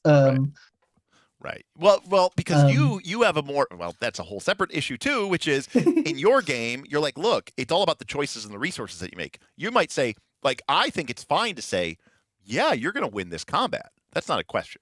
The question is, do you use 10% of your resources or do you use 30% of your resources, right? Because that's going to have longer term effects. But when your game goes, oh, that's a question in my game too. But then after 2 encounters, everybody gets all their all their resources back anyways. So then it doesn't matter, Yeah, this is a game where weak encounters will still wear you down. And like, if you blow a once per safe rest ability to vaporize, a low danger encounter, you win, and it's not challenging you, but you're not getting that back for maybe 2 or 3 sessions. Right. And like, this game stretches out the like attrition a lot on purpose. Because I wanted it to feel like Final Fantasy 1, every encounter. I'm gonna hop. Most of these encounters almost every encounter is winnable, but like, right. It's not like the random encounters aren't just to tide you over between boss fights. The boss fights aren't that bad. It's just that like correct. The encounters can be dangerous. Well, okay, because I hopped here to the end to your inspirations and credits for your non-TTRPGs. And again, for people who don't realize this, like even when you think of like semi-modern, when I use the term loosely, as in like from the 90s, right? Like in Final Fantasy 4, which you have listed here, or Final Fantasy 6, aka Final Fantasy 2 and 3 in America when they were released. When you would go through a dungeon, when you would take, Cecil and Kain and whatever in Final Fantasy 4 through a dungeon, that dungeon would periodically have save spots, right, with the big Mhm. S, and your character could go there. You could use a tent, and you would restore all your hit points and all this other stuff. You had this vast inventory with tons of potions and high potions, and in Final Fantasy 1, you could not rest or save your game in a dungeon. Period. And that meant that you could, if you had one of these tents or cabins, you could use it outside of the dungeon entrance, save your game, and then enter the dungeon. But that meant you had to go level 1, level 2, level 3, level 4, level 5, beat the boss or do the thing, then turn around and walk back out. Level 1, level 3, level 2, Yeah. level 1. And it was this weight of, can I get Yeah. all the way down to the boss? Like, yes, There's nothing more stressful than being near the end of a dungeon in Final Yes. Fantasy 1, like Oh. almost back out. yes, Like you've already beaten the boss and you got the treasure, but Correct. like you're out of spells, you're very carefully going through, and like another thing about Final Fantasy 1 that I wanted to recreate is there's a very wide variance in encounter difficulty within the same area. yes. Okay. Where when you see that like flash that like says, oh, it's a fight right now, you don't know what's going to show up. It might be one guy, it might be 10 of that same guy, Right. and those are like different encounters you get in the same area, and that's a huge jump in difficulty. Right. And to kind of, again, and this not only reiterates to your game, but it also reiterates to the older version of the game, and we're kind of getting off into like a meta tangent. This is a tangent on a tangent, which is when you're playing Final Fantasy and you have a Fur 3, as they would call it in that game, but like a Fire-Raga is what they would call it in a modern game, or like a Fire-A. It's a wizard spell. It's a black mage spell. It's gonna do AOE fire damage, and you know what? It'll probably wipe that entire encounter. Okay. Yeah. But you have 3 of them for the whole Final dungeon. Fantasy 1 does such a good job of like really wearing down your spell casting. Yes. Mages in that game don't feel broken because they can win fights for you, but Correct. But that's it. The resources they get are tuned for for how difficult the game is. Yeah. But when you look back at original D&D and you looked at a spell like Fireball, believe it or not, Fireball was even more powerful back then because monsters had lower hit points. But your wizard got 1 of them or 2 of them, and it wasn't like you're like, oh, and then we're going to go rest. And then we're going to go rest, and then we're going to go rest, and then we're going to go rest.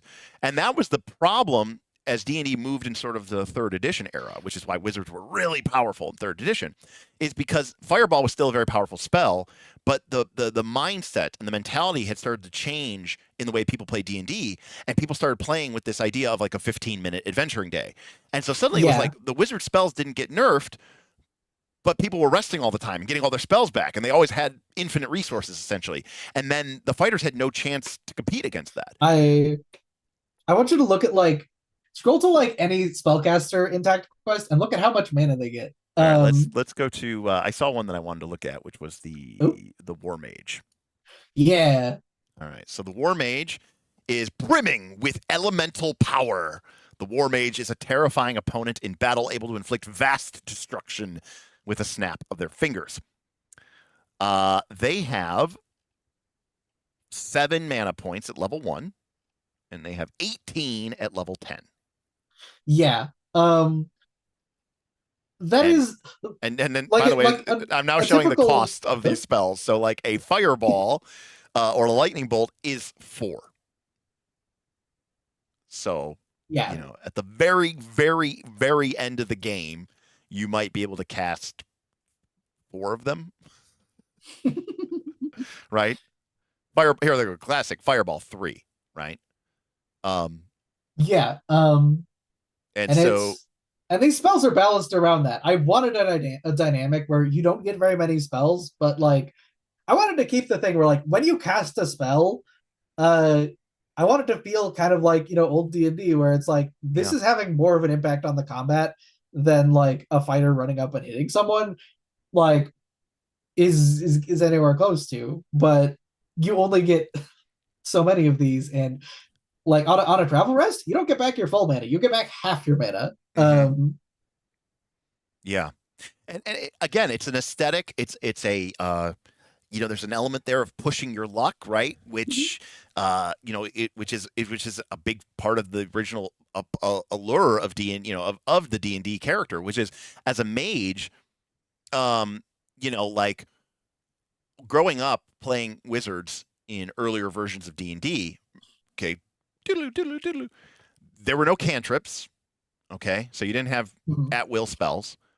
Third edition D&D introduced cantrips, but even then you only got like 3 or 4 of them a day. It wasn't like infinite. Yeah. But in prior editions, you didn't even have that. So your character might literally only have like 3 or 4 spells. There was no at-will spells. There was no infinite cast spells. And you didn't have anything even remotely resembling an ability to attack. Even in third edition, a wizard could use a crossbow, which was like a huge deal. I remember when third edition came, people were like, "What? A wizard could be able to use a crossbow? What a game changer!" No, like in earlier versions of D&D, you could use like a dagger and a staff, and if you were in melee, you were dead, because your armor class was literally 10. You had maybe 2 or 3 hit points per level. So like level Mhm. 5, your character might legitimately have 10 HP. And a longsword still did D8. So let's be very clear about that. And you died at 0. So with all that being said, there were many times in AD&D where the wizard would quite literally do nothing in the combat, right? And it's the equivalent of playing Final Fantasy 1 and being like, well, this fight isn't hard enough for my black mage to waste a spell. I'm just going to, defend or just have my black mage attack, whatever, it doesn't matter. But then every so often, you look at the wizard and the wizard goes, okay. And they snap their finger and the entire encounter is deleted. Yeah. And like, as a wizard player, that's what you signed up for, right? Is to have that moment of just dropping the hammer. And I feel like and that I is, feel like a lot of games like to kind of smooth that over nowadays, Yes, where the fighter yes. and the wizard are closer. yes, correct. Yes. And I you're don't think that's bad. That's a No, good no, thing. no, no, I no. just enjoy it. I'm not. Yeah. That is not a design decision. I am criticizing. I am Mhm. simply indicating that is where sort of modern design has moved. Yeah, but And I the fun don't. part for me is Yes. the push and pull of like, Yes. when do I spend mana? And I've seen so many people who go like, I'm just tired of attrition based design. I just want to do my cool shit, and Mhm. they're right. But Yep. like, I fucking love the attrition element of that you get with like casters in like Final Fantasy 1 that I was trying to capture here. And like, you do get cantrips. You can cast cantrips Right. So all you're the being time. you're If being very generous. But if you're a wizard who, if you're a caster in this system who is reduced to cantrips, it sucks. Yeah. Okay. And to be clear, original cantrips, like in PF2, cantrips aren't that bad. But like in third edition, when they introduced cantrips and gave players cantrips, they were still pretty bad. Like you weren't happy, casting them. Like Ray of Frost did D3 damage. Like it was not Yeah. not D3 damage per level or anything. It was just D3 damage. It was literally pathetic. But again, it gets to this idea of like modern design and giving everybody something to do at all times. And we've also talked about before about the this idea that like what's better, right? Having the occasional experience that's a 10 out of 10, but even if it means you sometimes have like a a 4 out of 10 or a 3 out of 10 or a 5 out of 10, or you're only ever going to have a 7. Right, you're never going to have like these moments of like, oh my god, that was amazing, but you're also never going to have like a bad moment.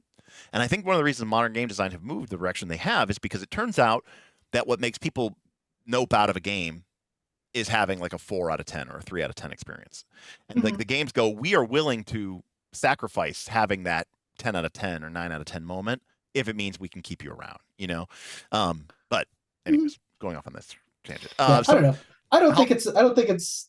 Yeah, I don't think there's anything wrong with like that. No. Homogenization, but there is something there's something that you lose, and I wanted to keep that thing. Halpcat says, my god, I want to play a war mage and overcharge a pillar of annihilation, but I'm stuck GMing. Yeah, overcharge is, I stole this from 13th Age. Their sorcerer has this mechanic. Correct, where they waste in 13th Age they waste their whole turn, and then the next turn their spell does double damage. Yeah. So here we go. Overcharge. So it takes both of your actions, presumably. Yeah, it takes your whole turn. You can do it once per travel rest. Empower the next spell you cast this battle. If the battle ends before you cast a spell, or if you're felled before casting one, the ability's use isn't expended. Oh, how nice of you. An empowered spell either does double damage and range, or it applies a once per safe rest war mage perk you have without expending the use of that perk. Oh, that's kind of cool. Yeah. And like when the mana numbers are this low and getting it back is as slow as it is, this is a big like Sure.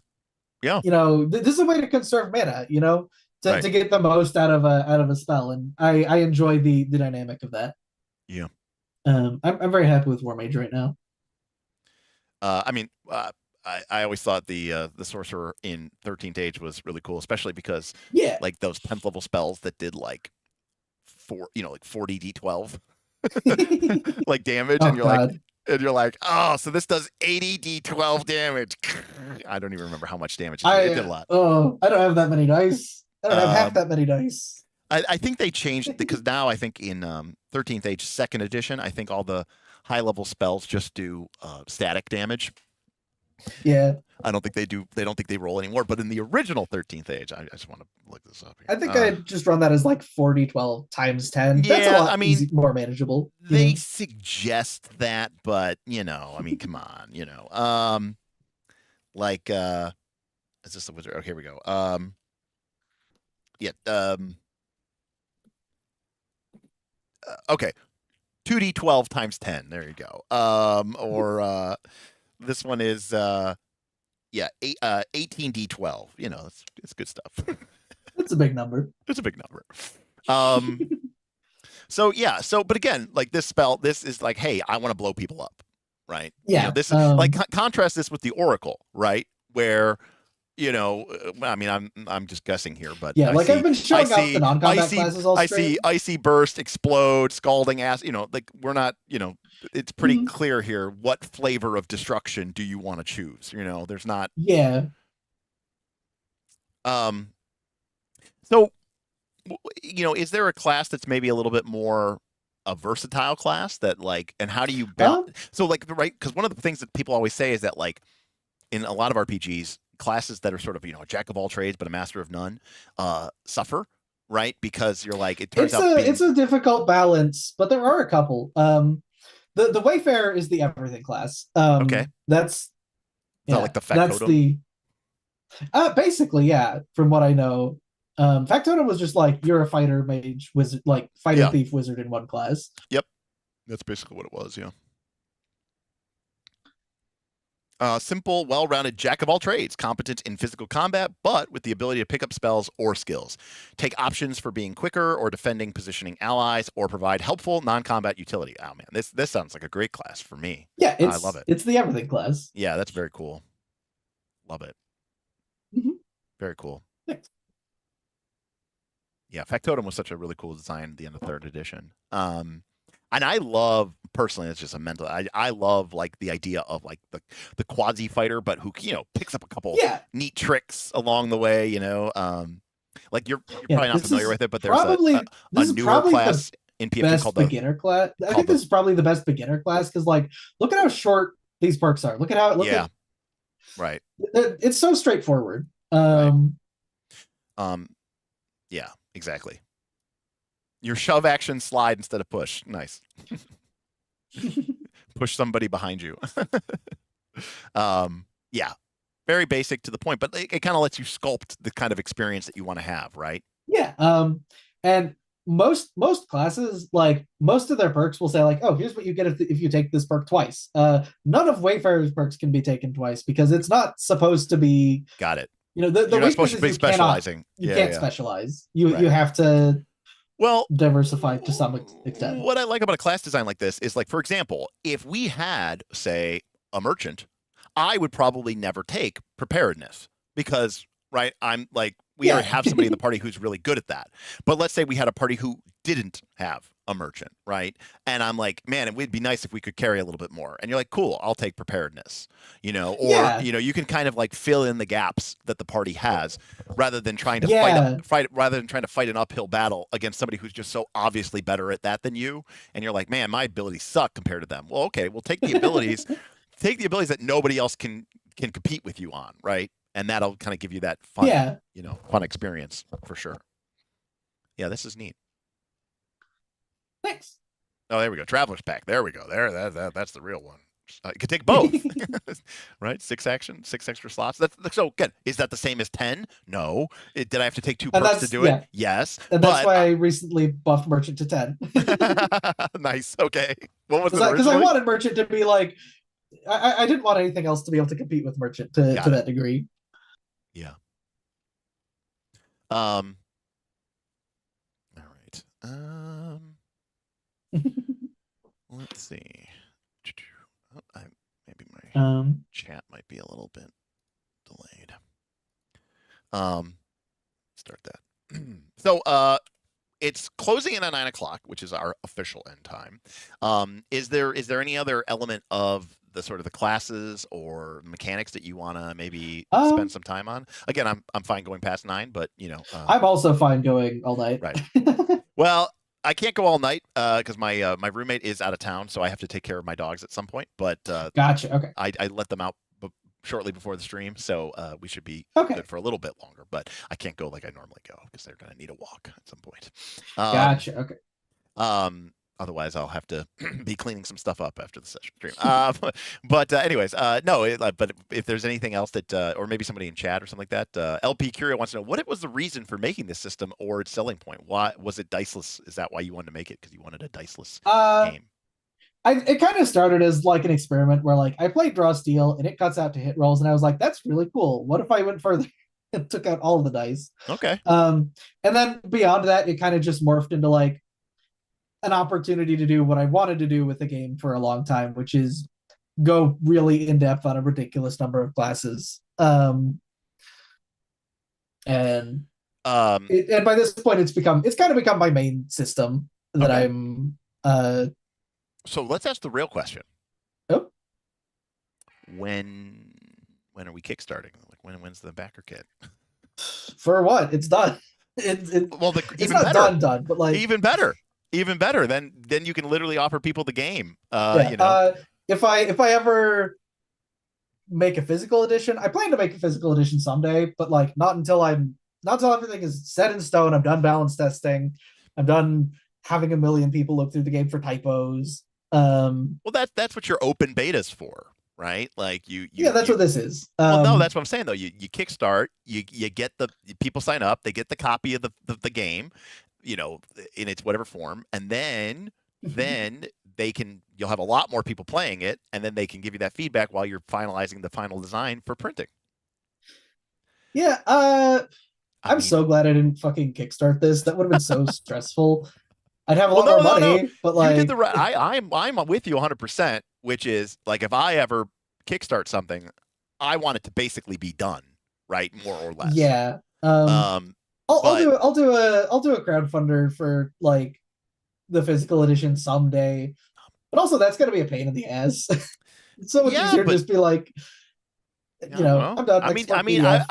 I say this as someone who basically has made a job out of looking at RPGs a lot. And has probably looked at over, I don't know, 150 different RPGs over the last couple of years. A Kickstarter would get a lot of eyes on it. I will say that at least this game is doing something very different, than most of the games that you see out there. Thank you. Which is, at the very least, it stands apart. People might say it's not for me, but at least it's doing something truly and uniquely, Thank distinct. you. Yeah, I'll also say, classes sell. When you tell, like, especially if you made a physical edition and somehow bundled in the other thing, you're like 36 classes, people will be like, oh, I got to get this. It's just, and 36 classes and they're all good. Yeah, they're all good. And then people, a tagline I hope to be able to put on this game someday. I contend that any true role-playing game player, and I mean this, looks at this list and goes like, oh man, I want to play an abjurer. That sounds awesome. Wait, no, I want to play a war mage. No, I want to be a necromancer. Holy shit. That makes me so happy because that's exactly what I was going for. That's the reason none of these are like. So this is gonna sound like I'm being like I don't like these games. I do. They're good games, but like when you look at a new game, it's like, talk away. It's good. Here's the bee wizard. Here's the class that like is all around finding some hyper specific like. This is I found a crystal sword and it gave me like, I can turn things into crystal. The hyper specific classes like that. Yeah. They're so cool. but I didn't want to go for that with any of these. I wanted all of these to be classic fantasy archetypes that you look at and you say, I know what that is, Yeah. and I want this game to be the best version of it. Yeah, you mentioned Draw Steel, and one of the things that I've heard people say about Draw Steel is they go, "Oh, the game's cool" or whatever. But a lot of people go, what is this class? Like, why is it called the It's Null? like What is I was about to say the same what thing. Like, what's a null? what's a Why do null? you call it that? Like what? Um, Okay, like why is it called that? Or what is it? It's like a monk with an aura that dispels things sometimes. Like what is it's what Draw what? Steel is so cool. It is very And this cool, game would not exist without it. But like, right? yeah, no, it's I hate when I open up like a I'm gonna like instead of classes talking like races, when I look at a list of fantasy races a game has, and all of them are words I don't recognize, and I have to flip through the book to Right. see like, oh, what's this? I hate that so much. Well, it gets back to something again. I'm not like I'm a designer, but what I do think about design, I am very much inspired by Mark Rosewater, who I consider to be the greatest designer of all The time. resonance thing, right? Where it's Resonance. like That's exactly right. you want Resonance. a player to like look at this and want it to be familiar enough that they Correct. And it would be a fool to not accept the fact that as a community and as a genre, that's not to say that there's not room for growth and changing, and I get that. But like yeah. you have to understand that there are elements of this game, and parts of our community and parts of our lexicon and parts of our culture that are sort of established and part of our game. And I think that just people they dig into that, and it's one of the reasons why I always say that, like, I think tropes get a bad rap, and subverting expectations isn't always the nut it's cracked out to be. And I am anytime I'm such a basic fucking player. Anytime I open up a system, I'm like, where's the fighter? I want to just play a regular ass fighter. Right. And that's Yes. that's the energy I brought into the system. Is like all of this is, none of this is doing anything particularly. It's for lack of a better word, right? It's tropey, right? It's tropey. Yeah, it's tropey. And I talk about all the time about how I don't really care about character builds per se, which is another way of saying, like, I'm not being like, I want to make a character that no one's ever made before, right? I feel like that's like a thing that like really drives a lot of people, right? Like, I want to be this really weird mix of combination of characters that no one has ever done before. And I'm kind of like, oh no, man. Like when I read Abjure, I'm like, oh, so I'm gonna get like walls and like control fields and protect. Oh, that's okay, cool. It's like right. I want the three things that you expect it to do, and I want to do those things, and that's what I want to do. Like I lean into that, and I'm okay with that. I don't want to necessarily have to be this like hyper weird, strange thing. The other thing is, monocle top hats. Well said, because you literally took the word out of my mouth, which is, the campaign's gonna, playing the game is already gonna mess things up, right? Like things are already gonna get weird and change because of you need a like the solid familiar foundation. That's a good way to put it. Yeah, that's a great way to put it. Yeah, that's a great way to put it. You need a baseline. You need a status quo of like familiar, normal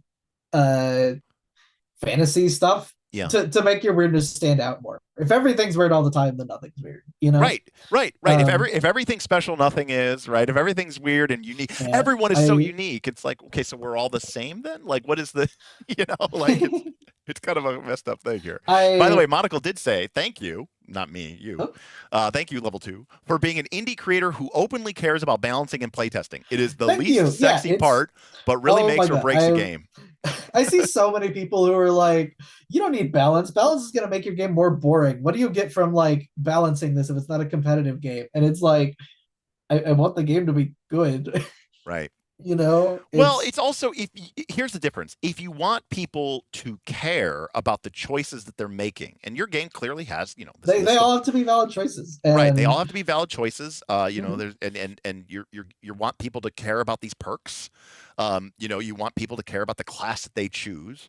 And if you then say, well, these choices don't matter. Now, there are games. Now, Monica was saying that even narrative-focused games need it. I would argue that maybe they need it less, right? Because it's not as much about like what you can do as like why you're doing it and your character's growth and expansion, right? Like, Like a game like Avatar can kind of have a class that goes, nope, you're a main character and you're kind of better than everybody else, because it's more about the storytelling than it is the decisions. You specifically say this is a game of decisions, not drama. And even though you're just saying the loud part or quiet part out loud. I think other games are that. Yeah, They just don't say that. They don't admit to it. I Like D&D will tell you it's a story game. It is not.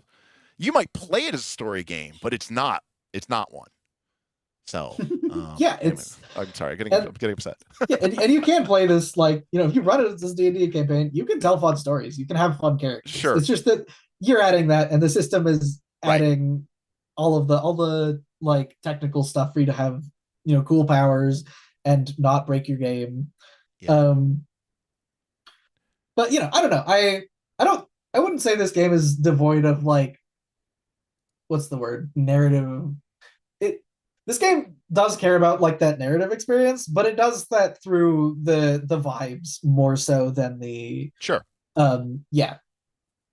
I mean, yeah. I also want to please. Yeah, let's see. LP Curio is saying, I like the system because I get the same feel as reading Shadow Dark, comfortable to read. That is the best praise. That is high praise. Like I don't even like Shadow Dark, but like the way it's presented is so good. It's so sharp and clean and short. And this game is 200 pages. That's so much longer than I wanted it to be. But like, but I mean, it was worth it because most of that is classes. It's like 120 pages. Well, of class, I mean, at the risk of, I will say, that the classes feel, we talk about juice for squeeze ratio here, right?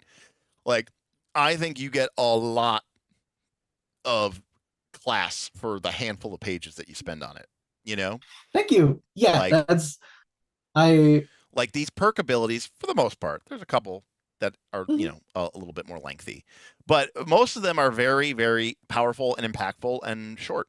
Like it just. Anytime I'm writing these, once I hit 2 paragraphs, I start going, "Is this too long? Should I scrap this? Should I throw this out?"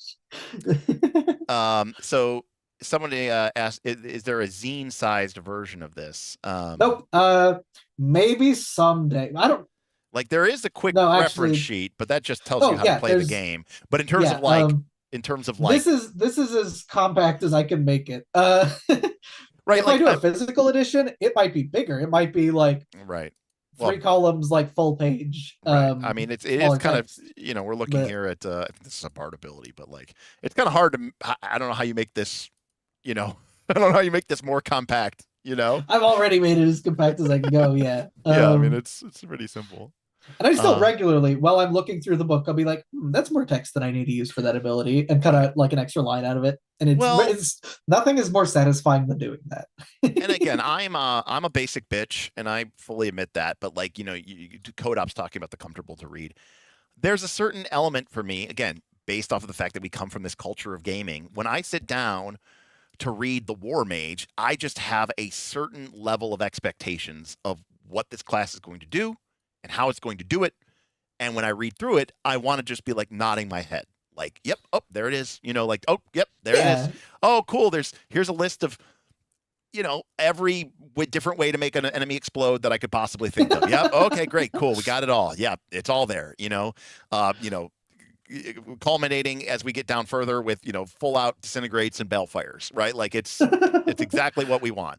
And when you start reading through the abilities, you go, oh, yep. Okay, cool. There it is. Yep. Cool. There it is. There's the big AoE blast. There's the widen spell, right? Like we have these certain just expectations, and rather than subvert them, dare I say, you kind of lean into them and say, hey, I don't want to subvert expectations. I want to be the best version of your expectations. Right. Yeah. And now part of the reason that's, I think mitigated is because you do have so many classes, right? So you can kind of say, well, yeah, I get it. This isn't your, wizardy wizard. That's why I have the Arcanist, right? Yeah. Like rather than try to like make the wizard do all the things, you say, nope, I have different classes. I have the Abjurer. I have the War Mage. I have the Arcanist. I have the Witch. Like you have these different, type of classes. Yeah. I think there was a question someone asked earlier about how, like, is No, you're good. Like asking when you were looking at Wormage, like, is that? Oh yeah, here it is. Is there any inbuilt guidance on how magic works in universe? Like Wormage having their own spells and overcasting mechanics brings up interesting world building questions. There is not, and that was very deliberate. There's no like. There's lore in the sense that each class has like here's a paragraph of what these are. Each monster has a little description, but there's no like there is no default setting other than fantasy. Yeah, I think you make you do have a section in your PDF. You say I do have that like basic. There's a page called like the world. Yeah, that just basic like gist. here's the expectations. Magic is respected and feared. Magic comes from many sources: incantations, artifacts, spirits, demons, celestial bodies. Right. And that's it. Yeah. Right. Yeah. That's the lore. Your game is the opposite of the game designer has tricked you into reading their microfiction, right? Like the mic, yeah. There is no microfiction that I can sell, unless you want to count this one sentence, about the warrior as being microfiction. But even then, I hesitate to say it is not. Even like the like you have like the Sun Priest and Earth Priest classes, which are like, oh, that's the cleric and druid. Yep. And like, those are the ones that kind of imply something more about the setting. Sure. But like, they don't have more lore than the other classes. Right. Yeah, I mean, that's something, just as a quick side note, this is just another Derek personal thing. One of the things I hate about modern game design is that, like, now the cleric has to be like a 700-page class because every deity needs its own list of every single ability because, God forbid, like the cleric, you should just be like, you're a cleric and you turn on dead. Every game kind of is on the spectrum. Every game with a cleric class has this spectrum of like the cleric is like the healer, light, holy class, and that's their shtick. Or the other end of the spectrum is the cleric follows like a god and gets powers based on that god. Right. And D&D is in the middle where Pathfinder, Pathfinder 2 is in the middle too, where it's like you all get the same divine spell list, but also you also worship this deity or you have this subclass and it gives you this whole separate set of abilities. And like, if you want to be like a worshiper of a death god, you play a necromancer. Right. You don't have to make a cleric, a death cleric class for that. Amen. But there is a certain, again, this gets to like the kind of the gamist versus simulationist tropes, right? There's people who will be like, no, I need the mechanics to reflect the reality. Like I can't be a priest and choose the necromancer class, right? When there's a priest class. Right, like that's why this is called the Sun Priest class. Right, exactly. You make it very very deliberate, very intense in that respect. But also as a side note, going back to Final Fantasy 1, this is why I prefer the idea of the white mage. Rather than where healing is kind of just a different kind of magic and does not. Right. Yeah. Exactly. But what is the Soul Caller? That's the summoner class. Oh, the summoner. Okay.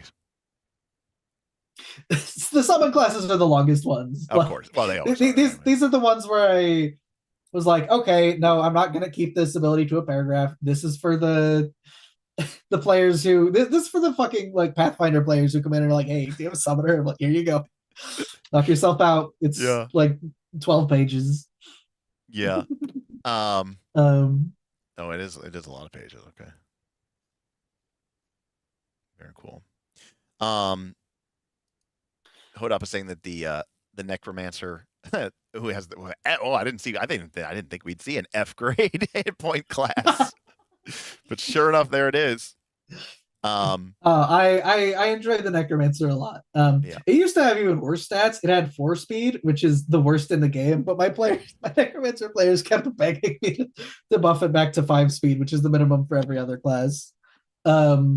Yeah, one of my players in my Fabulous Ultima on my Friday games, he loves necromancers, and he has a necromancer. I mean, Fabulous Ultima, you have several different classes kind of going at the same time, but the first class that he mastered, which means he took 10 levels in it, was necromancer. So he's got his necromancer, and now he can animate kill slain enemies as minions and stuff like that, and it's the whole thing.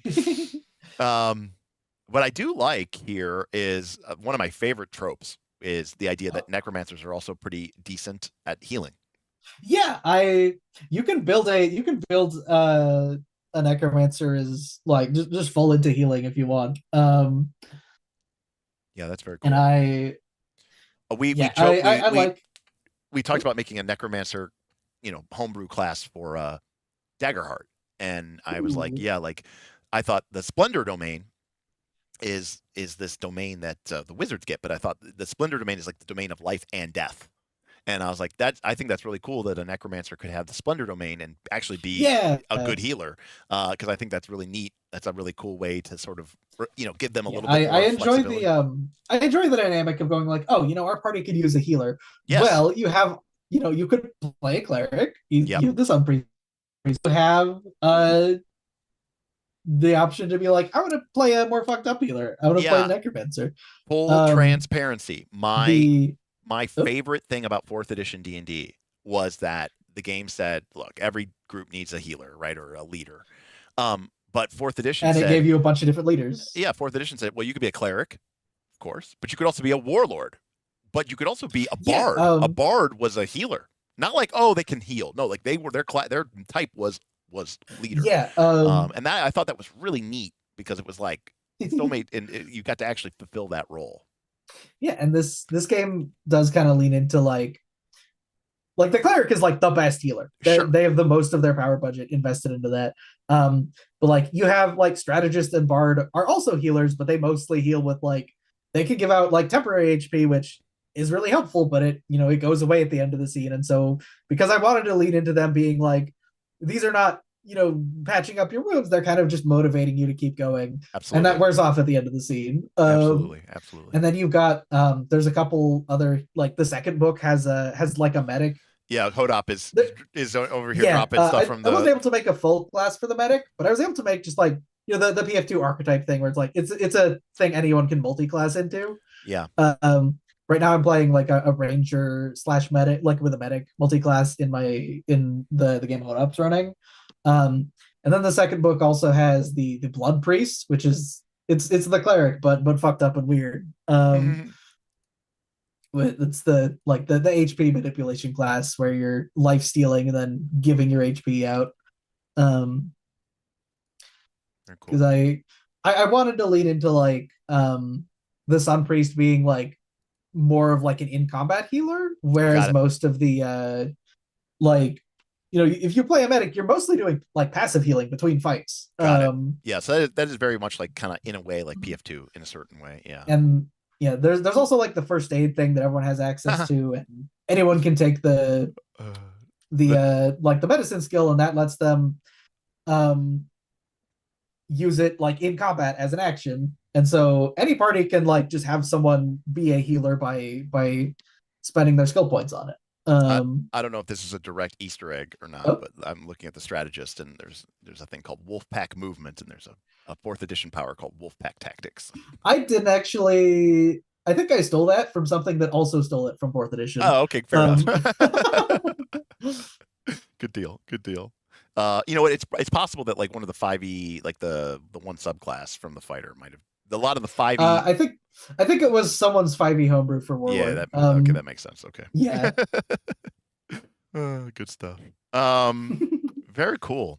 Now you mentioned that again, if you go, so just to be clear, if you go to Itch and you download this, and by the way, this whole thing you can download, you can pay what you want. Yeah, this is free.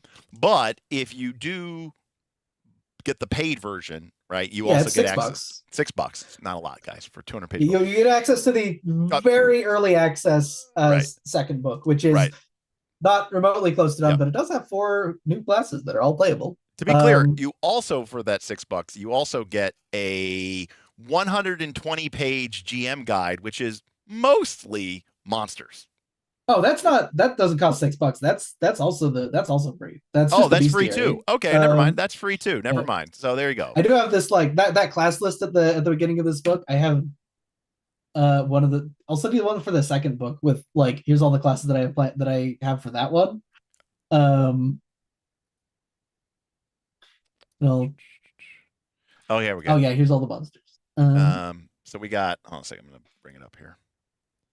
We've got. Okay.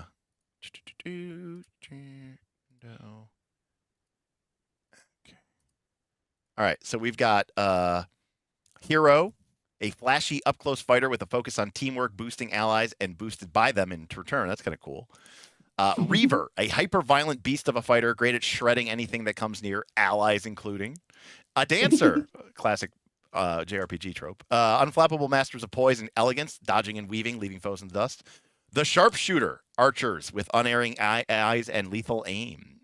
Ooh, a trapper, cunning hunters that quickly turn the battlefield into a malicious minefield. The Beastmaster, the classic, I want a pet type class. Yeah. Storm Priest, effective at area effects and range, wielding weather itself. The Blood Priest, gruesome practitioner of blood magic. Psychic, mind-warped battle mage that zaps foes with stinging psionic attacks. Needs no mana to fuel its mind that's magic. like the at will, like, got it. No spells, just at will attacks. Right, all they're gas, like third edition all gas, no Warlock breaks. thing. Got it. Yeah. A slime, awakened through magical means, uses its odd physiology in battle to great effect. Interesting. That sounds more like a race than a. See, people kept asking me like, oh, can I play like a slime character or like a dragon character? And I'm I don't want I don't want just any party to have these. If you want to be one of these, you gotta take a class for it. It has to be your whole class. It cannot be you can't just be, oh, I'm a slime merchant. No, you're a slime entire class. Yeah, no, that's very cool. Thank you. Very cool. I mean, again, I'm kind of like, come on, damn.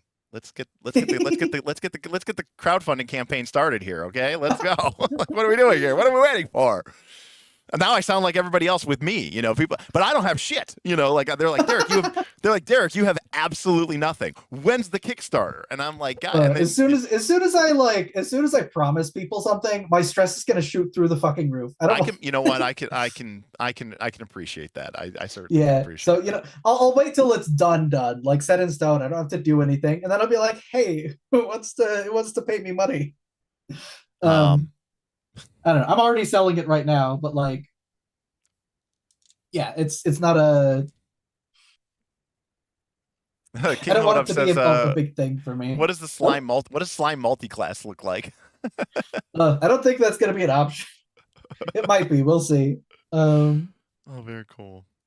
But yeah, so not only do you get a full 200-page game, but there's also a 100-page GM guide and bestiary. So a lot of stuff here.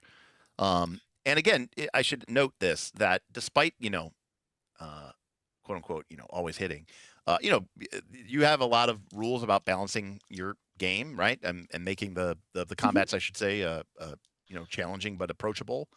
It's not just like you said, it's not just like a hand wavy game, right? Oh yeah, it's a tactics game. Tactics game, right. Which is interesting because in your description of games that influenced you, you wrote, Final Fantasy 1, 4, but not tactics, right? I assume that when I all my like grid combat tactical influences are games that took inspiration from Final Fantasy Tactics with their own spin on it. Got it. Okay. So it's a second generation or a third generation inspired. Because by the way, I want to mention that I think most of the games that I listed as influences, or at least a good chunk of them, don't have missed attacks. Which you can see why I'd be listing them as influences more than like. No, you mentioned Final Fantasy games, and one of my main complaints about Fabula Ultima is that it is a TTJRPG, but it has an attack roll. And I'm like, you don't really miss in JRPGs, really, Yeah, like you miss occasionally, but the miss rate is like 5% instead of like 30. Exactly. It's like the equivalent would be you only miss on a nat 1. Right, like that's and that's like that would be completely the nimble thing where it's like you roll damage, miss on a 1. Well, you know what I love about the nimble thing though too is you miss on a nat 1, but that's your damage roll, so it's like you would have only been doing 1 damage anyway. You know what I mean? Like so you don't you don't feel bad about missing with that. Like if I would have hit, it would have only done a damage, so it's like not like I really missed out on that much here. But this TTRPG inspiration box is so funny to me because you go from, the OSR and Worlds Without Number to Draw Steel and D&D 4th edition. Yeah, You know? it's It's very it's like the other game, the other indie game that we love here on the channel is Tunnel Trespasser, right? Trespasser, right? Yeah, exactly. Yeah, and that's also like an OSR. It's like an 4E. OSR D&D 4E type game, It's really Yeah. well, very cool. Yeah. All right. Well, if you guys have any, thoughts, comments, or questions, I mean, number one, I would advise you to, again, head the link in the doobly-doo below, throw down $6, get access to the whole game, take a look at it, read it. Level 2, do you have a Discord? Yeah, I do. It's linked on the Tactiquest page. Perfect. So on the Tactiquest itch page. Right. So again, I mean, obviously I could tell you come join a nice last call as well, but you can definitely hop on the Level 2's Discord and be part of that community. If this game is something that you want to dig into, and again, one of the things I think that makes this stand out a bit is that you really are doing a lot of active and engaged playtesting and really responding quickly and often to the feedback. So it's kind of an interesting. Thank you. Yeah, it's a. And also too, in the indie space, that one of the reasons it's interesting, like you and Tundless, is like I feel like the indie space isn't as tactical. So I'm definitely filling a niche that I'm lucky does not have that much competition. I feel like, and again, I'm not trying to shit on anybody, but a lot of indie games, are like, here's my 8-page zine, that's the fruitful void, and I don't have rules for anything, and it's all about vibes, and why you can fit a lot of good rules in 8 pages. you can, but maybe not 36 classes. That's true. Yeah. So it's an interesting niche, for sure. So I definitely would recommend you be part of that. Yeah. What were you guessing? Do we have time for one more class? Because I really wants the Alchemist. Absolutely. Absolutely. Monocle asking while I bring that up, any actual plays out there? Probably not, but maybe. There are not, but okay. If anyone wants to, I'd love it. I'd love that. I'll come on and play. I could be in more Tactiquest games. Right. By the way, we didn't really show this, and I always like to show this. This is the character sheet. Yeah. I love the little icons in the. I think corners. It still has a mechanic in there that I've removed, so I'll have to. Is it hurry? No, it's the stamina box. Now you just like check off equip slots. Stamina. Okay, got it. It's the same mechanic. It just is formatted differently for reasons. All right, so we're looking at Alchemist. Alchemist, yeah. All right, cool. All right, so we're bringing up Alchemist. Okay, so Alchemist. We've got medics and mad scientists researching chemical formulae.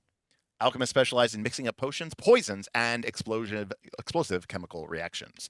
Their playstyle is they are expert at brewing and using potions for both healing and support, but they can also harry their opponents with status effects and bombs. So again, a lot of different ways of playing it. Low hit points, lower-ish strain. It's medium strain. Medium equip slots. Medium equip slots. Okay speed. Good speed. Mm-hmm. Yeah, 6 is good speed. Is 6 good? I thought you said 5 is normal, right? Yeah, 5 is.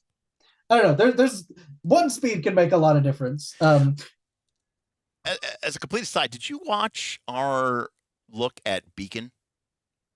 I haven't. I should take a look at that. I know Beacon is another like heavy grid-based combat game. It is, except like the combats take like 3.5 hours.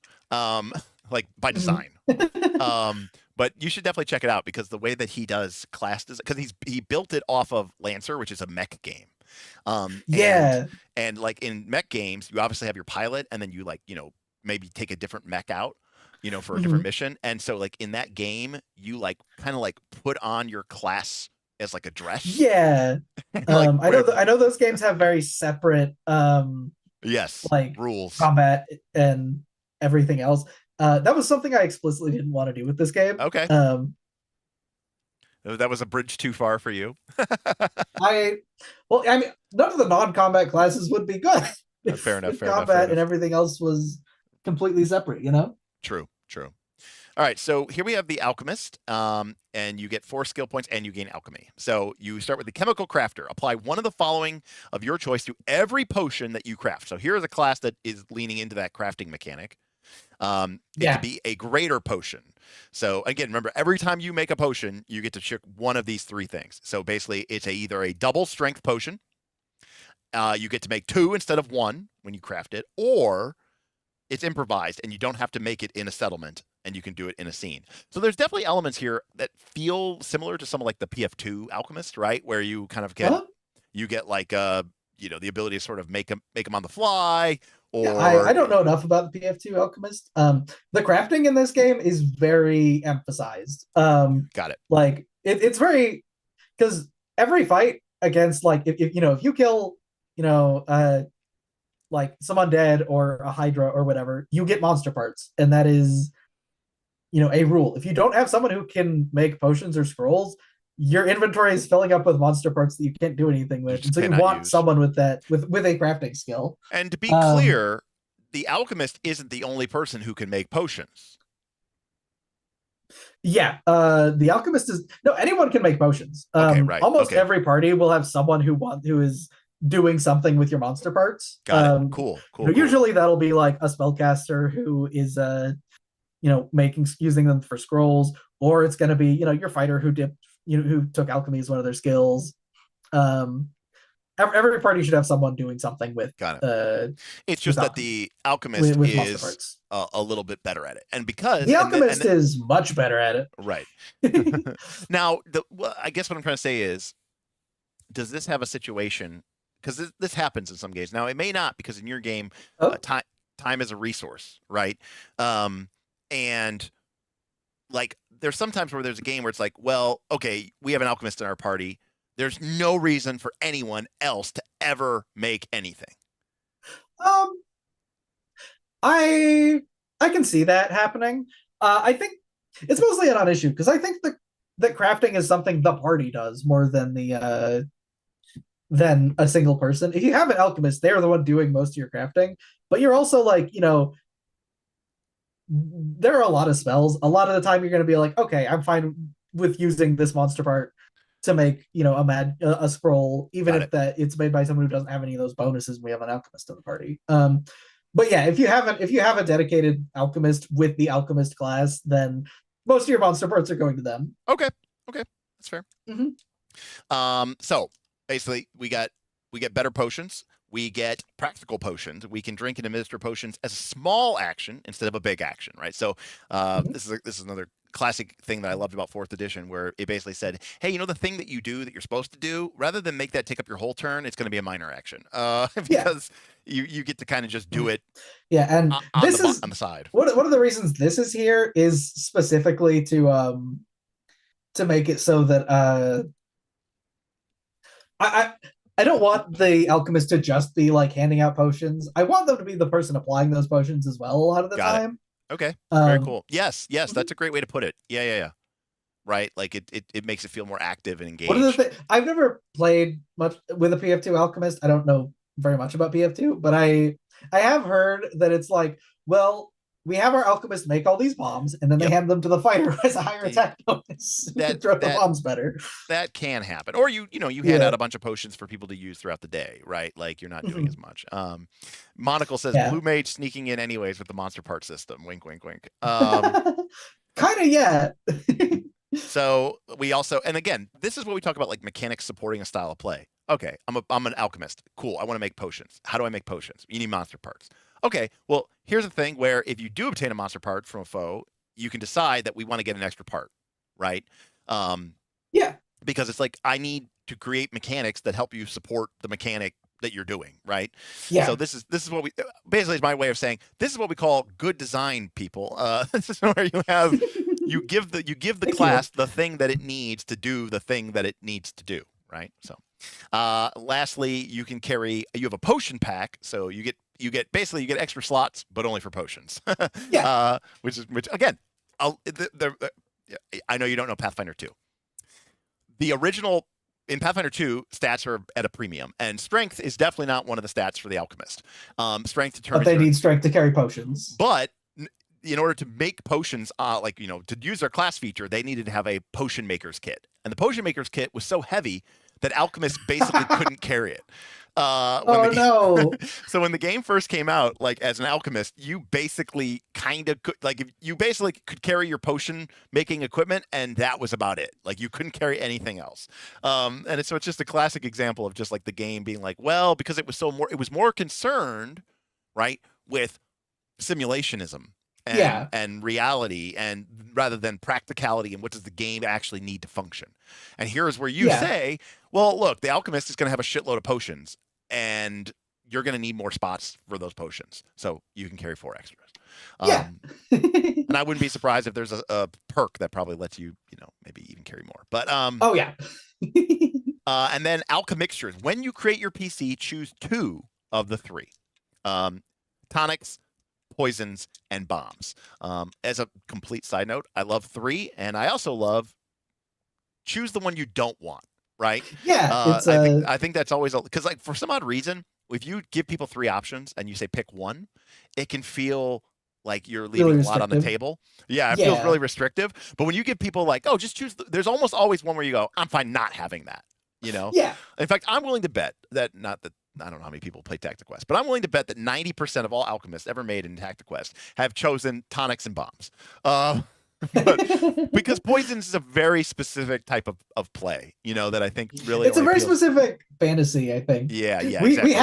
We have had a couple poison alchemists, and they are they're it's very fun to play an evil character who's just like the poison guy. Well, there you go. Hold up went tonics. They're like, I went poisons and bombs. Well, there you go. Now we know the kind of person that you are. But there we go. And I enjoy, like, you can still be support by playing like a poison bomb alchemist and crafting potions for your support. Absolutely, of course you can. But also too, to your point and to Hodop's point, if I'm playing, okay, and let's say Monocle is playing with me, and Monocle's like, hey, I'm a sun priest.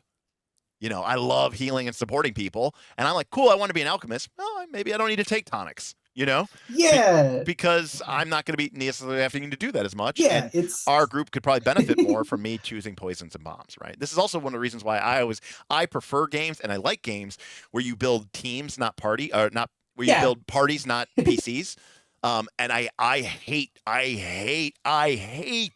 when people, and they do this all the time, they show up to a game. They show up the game with their PC made. Oh, I hate that so much. Oh, I hate it so much. Oh God, I hate it so much. It makes me like cringe inside. I hate it. Although I do think there's this one story I see passed around sometimes, like, oh, everyone showed up independently with a barbarian, and it's like that.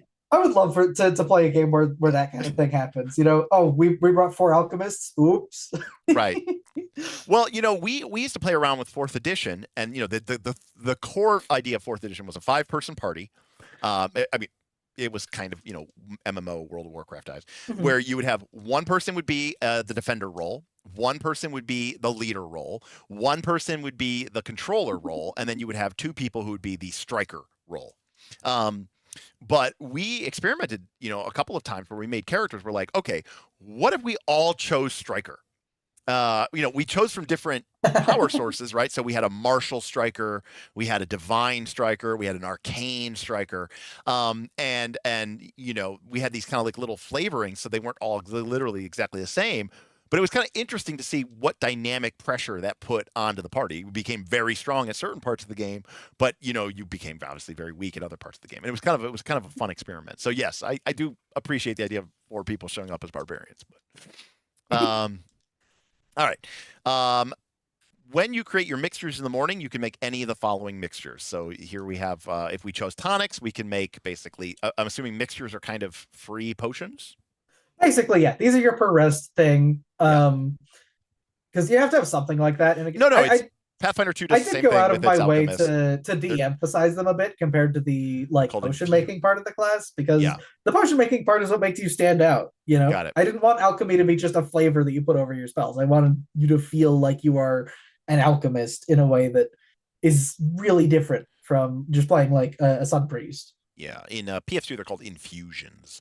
instead of tonics as opposed to potions. Hold up says, did you remove the until the end of the day restriction? Oh yeah, they used to expire after a day, but you make them each travel rest, and you're not necessarily resting each day. Sometimes you're going without spending supply because you want to conserve it. Got it. So yeah, now they just last until your next rest. Right. Which again is a very gamist concept, right?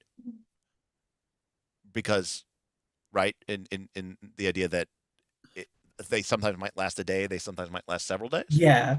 Right. It's more predicated by the resource subgame rather than any sort of like, when the sun rises. Anyways, but you can see here that they gain a strain, huh? That's pretty cool. That's because that's the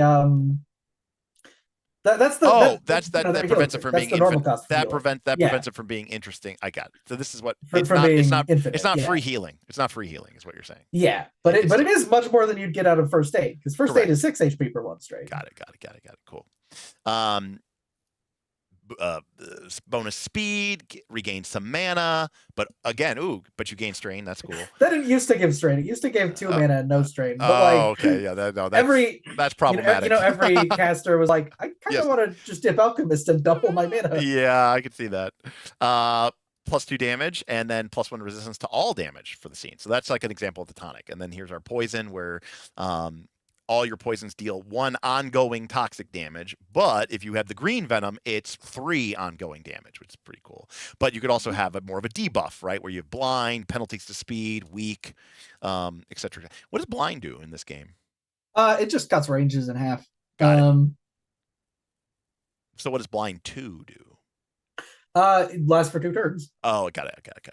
Yeah. Is weak half damage? Mm-hmm. Okay. Or no, it's -2 damage. -2 damage. Okay. Yeah. And then bombs. Well, you got fire bombs and gas bombs, and again, the bomb is a 3x3 zone. Is that what I read?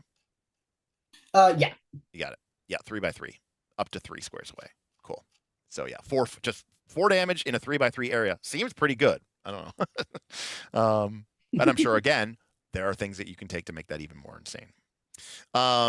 Like, for example, at level 6, you could take +1 to your damage with bombs. Yeah. And then we've got all sorts of stuff here. We've got you can be, if you want to lean into the healing part, you could be a medicine maker. And now your potions, not your tonics, but your potions, restore extra 3 hit points. Or you can make double potions. Or you can, anytime you drink any potion, you heal hit points, even if it's not a healing potion, which is pretty cool. Now that one doesn't cost strain, so that's actually kind of nice. When your healing tonics also cure status effects. Very cool. So just a lot of different ways that you can customize it. Again, this is a great example of a kind of a very flexible class, where it seems like you can really kind of build yourself in a different way, kind of like the Wayfinder, right? Where we were looking at the Wayfinder. Yeah. Whereas like the Oracle seems a little bit more monopurposed. Right. Yeah. You're probably not going to get as much difference between like 3 different oracles as 3 different alchemists. Right. Which I'm kind of fine with, because there's only so much in the Oracle fantasy, so I'm fine with it not being something you play that often. Monocle says, "Wait, so blinded combatants aren't penalized in melee at all?" Yeah, I'm fine with that. No. So there's a lot of situations where only melee characters are penalized. So. Yeah. So may as well give some that only range characters are penalized. So the joke in 4th edition was that blinded characters couldn't see, and they got a -5 penalty to attack to attacks basically. Mm-hmm. But because of the way 4th edition worked, like if you were blinded and you threw, let's say, a fireball, right? You weren't penalized, right? Because it was a concealment. Yeah, because the fireball is the same. The fireball is the same, right? It's just a blast of explosion. It doesn't matter that you're blinded. Now, never mind the fact that the game didn't have any restrictions about you being able to like surgically target what square you want to blow up. But this is the opposite. Right. But because of it being a gamist game, all blasts were treated the same, including like a player might have an attack where it's like they have a sword and they just spin around in a circle and attack everybody. But the game treated that as an AoE, which meant that if you were blinded, it didn't get a penalty, right? So we used to say that you weren't blinded, you were visually impaired. That was the term that we used to call, because we're like, we're not really blinded. I mean, yeah, that's kind of the. But it's an example again of that sort of gamist approach to the game. Yeah, blind used to do no range, but Got it. uh, Or just limit yeah. you to melee or something like that. Basically, yeah. If you have a fireball, it has to be next to you. Yeah. I mean, I kind of appreciate that to a certain extent, but yeah, I might change it back if I feel like blind is too weak, but we'll see. Yeah. What's interesting is about class fantasies is like I read this and I get that it's cool. I mean, I think I see it, but I can be honest with you, I have zero desire to ever be an alchemist. Like I have no. It's so weird how like classes work that way, like when I look at the class list, I go like I would almost certainly never be a bruiser, but I would totally be a vanguard, like it's just so weird how that like that knee-jerk reaction works. And this is just a Derek thing. Derek I hate like scoundrel swashbuckler type, like I hate like the modern rogue. Like I don't actually mind thief, right? Like I fully get what you mean about how like if I'm playing a rogue type, I want it to be like I don't want to be the character. I don't want to be the Assassin's Creed rogue, where it's like you're really just a fighter but like with knives. And it's just so funny how like people you respond so differently to that. Whereas I go pretty much any of the spellcasters, right? Arcanist, Warmage, Abjurer, Witch, Necromancer, Soul Collar, big guy. I would be those, but it's just my own personal, biases come in. But that's what I love about classes, and when I appreciate games that are classless for sure, where you can take different talents and respects. But I also love the sort of, I don't know, the flavor, the resonance, the feeling, the vibe of being that class and getting to live out that specific class fantasy. I think it's very valuable. I think it's really cool. Yeah, the scoundrel is someone I actually wanted to be more of a utility character, and they ended up more of a fighter. Yeah. But that's fine because I've got the merchant and sage, and like if you want to play a skill monkey, there you go. You can build a scoundrel to be a skill monkey, but like they're gonna be stabbing people with knives. They're gonna be a fighter with knives. Right, exactly, right. A fighter with knives. And again, people this messes with people all the time. And we did when we did our history class series, right, where we talked about each of the evolution of the classes, and we did history class on the thief, or actually the name of the episode. Actually, that's the one I need to redo now that I think about it. Well, because the history class turned into me doing a complete retrospective of every class starting from original D&D, but the very first history class I think was called Gaunt. They all had clever names, right? Like the druid one was called like the right to bear arms, but the history the first one was called Gone Rogue, and it was more at that time. It was really more about like PF2, and it was more about like it was more focused on the PF2 side of things. And it was less focused on like the history of the thief. We talked about it a little bit, but as that series evolved, it kind of people turned out, we ourselves were doing less Pathfinder 2 content, but more people were interested in the sort of evolution. The class history, yeah.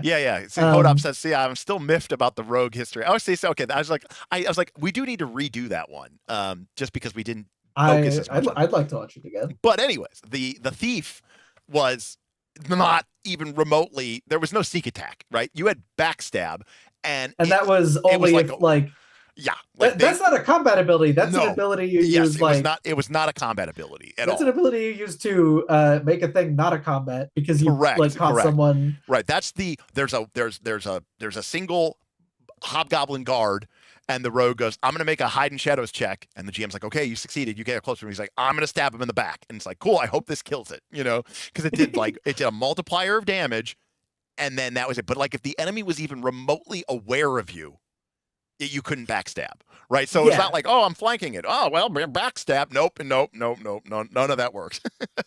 It was very different class for sure. It was like you had this one, but again, also too, you were 10 AC class. I desperately want to like the old D&D thief class because I love what it was for. Yeah. But I fucking hate thief skills so much.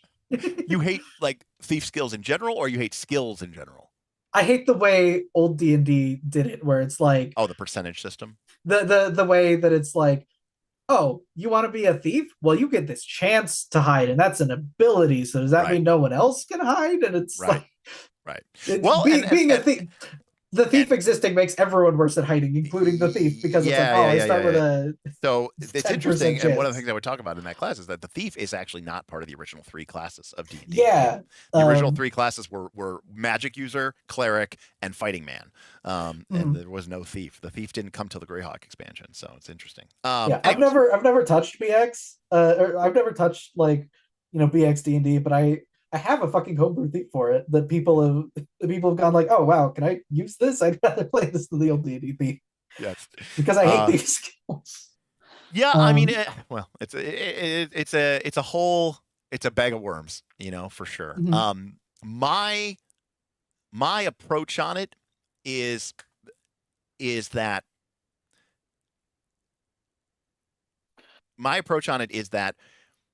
my mentality or my mindset of original D&D is one of a challenge-based play where we as a group of players are trying to solve the GM's gauntlet, right? Which is the dungeon. And the idea is that it's a challenge for me as a player. Yeah. And that I can instead go and point at my character sheet and go, I just use that ability. Right? It's a way for me to like shortcut having to be clever. Right. I fully see that. Yeah. But I do like the I think good tools in an OSR game are ones that, one, don't require a roll, and two, like these are things that these are tools for you to be creative with. They are not things to skip creativity, Correct, right. Whereas very much this is why I don't like, if you like something like Shadow Dark, where it's like, oh, being a fighter gives you, advantage on strength checks. Like, that's fine, but it also means like it only kicks in when you're making a roll. And if you're making a roll, you kind of not already fucked up necessarily, but I want it to be the kind of game where if you're making a roll, you've already fucked up, Right. Yeah, I mean, there's a certain, obviously the classic D&D, right, mentality is, you're not playing the game, you're playing the GM. And if you can get the GM to agree and say yes, then, good on you. But what I'm suggesting is that if there was a trap, and a player, they don't have to be a thief. They could be a fighter. They could be a wizard. And you could describe how you're looking for the, I remember even in 3rd edition, when we first started playing, you're like, I got a crowbar on my sheet. I'm going to pry up the floorboards. Yeah, exactly. And I remember there was, a trapped hallway or something like that. And we ended up using our bedroll, and it was shooting darts, at us. And we had bedrolls, and so we ended up like using bedrolls and kind of like holding them up like a to tank the darts, and that's how we beat the trap. There were no dice rolls made, right? But what I'm suggesting is that took player ingenuity and player skill, and alternatively, somebody could have just gone out of like an old somebody could have just gone remove trap, and just use the ability and be like, we can't think of a good idea. You know what I want out of an old school thief is fucking like, just give me the merchant thing, double my inventory slots. And that's my class ability.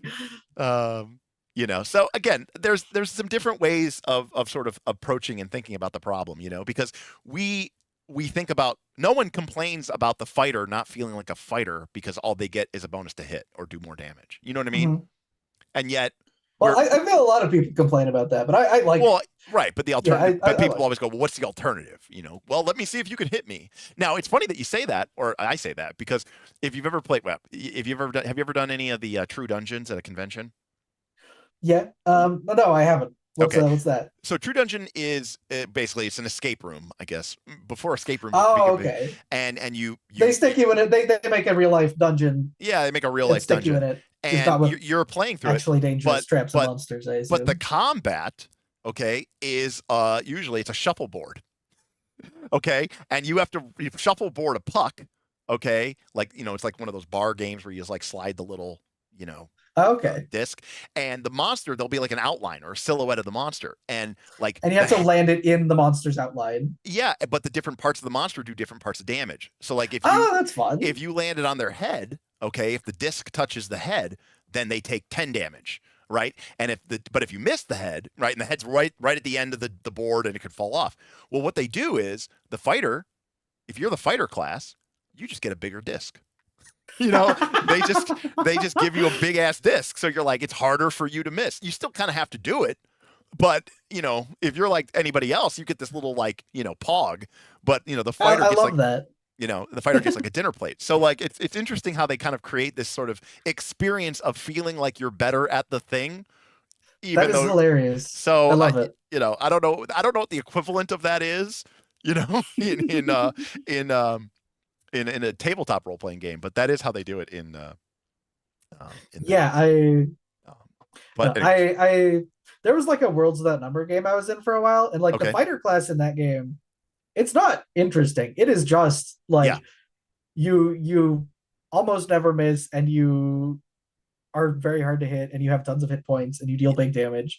Um, and like I played one, and it was not super interesting, but right, it did such a good job of selling the class fantasy that I was.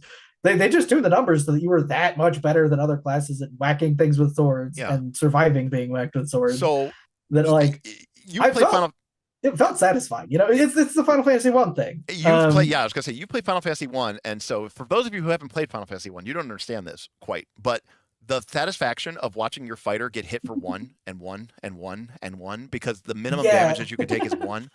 So like when your character is wearing like really great armor, has a really great shield, and has really great, you know, whatever, your character's defense, the way that the math in that game works is armor is basically damage reduction, but it minimums one. So like you might get hit for like 86, but it gets reduced to one, and your character just takes one, and you still have more hit points than everybody else. So it's just like you're like getting hit and taking only one is actually more satisfying than being missed. That's kind of what I'm getting at.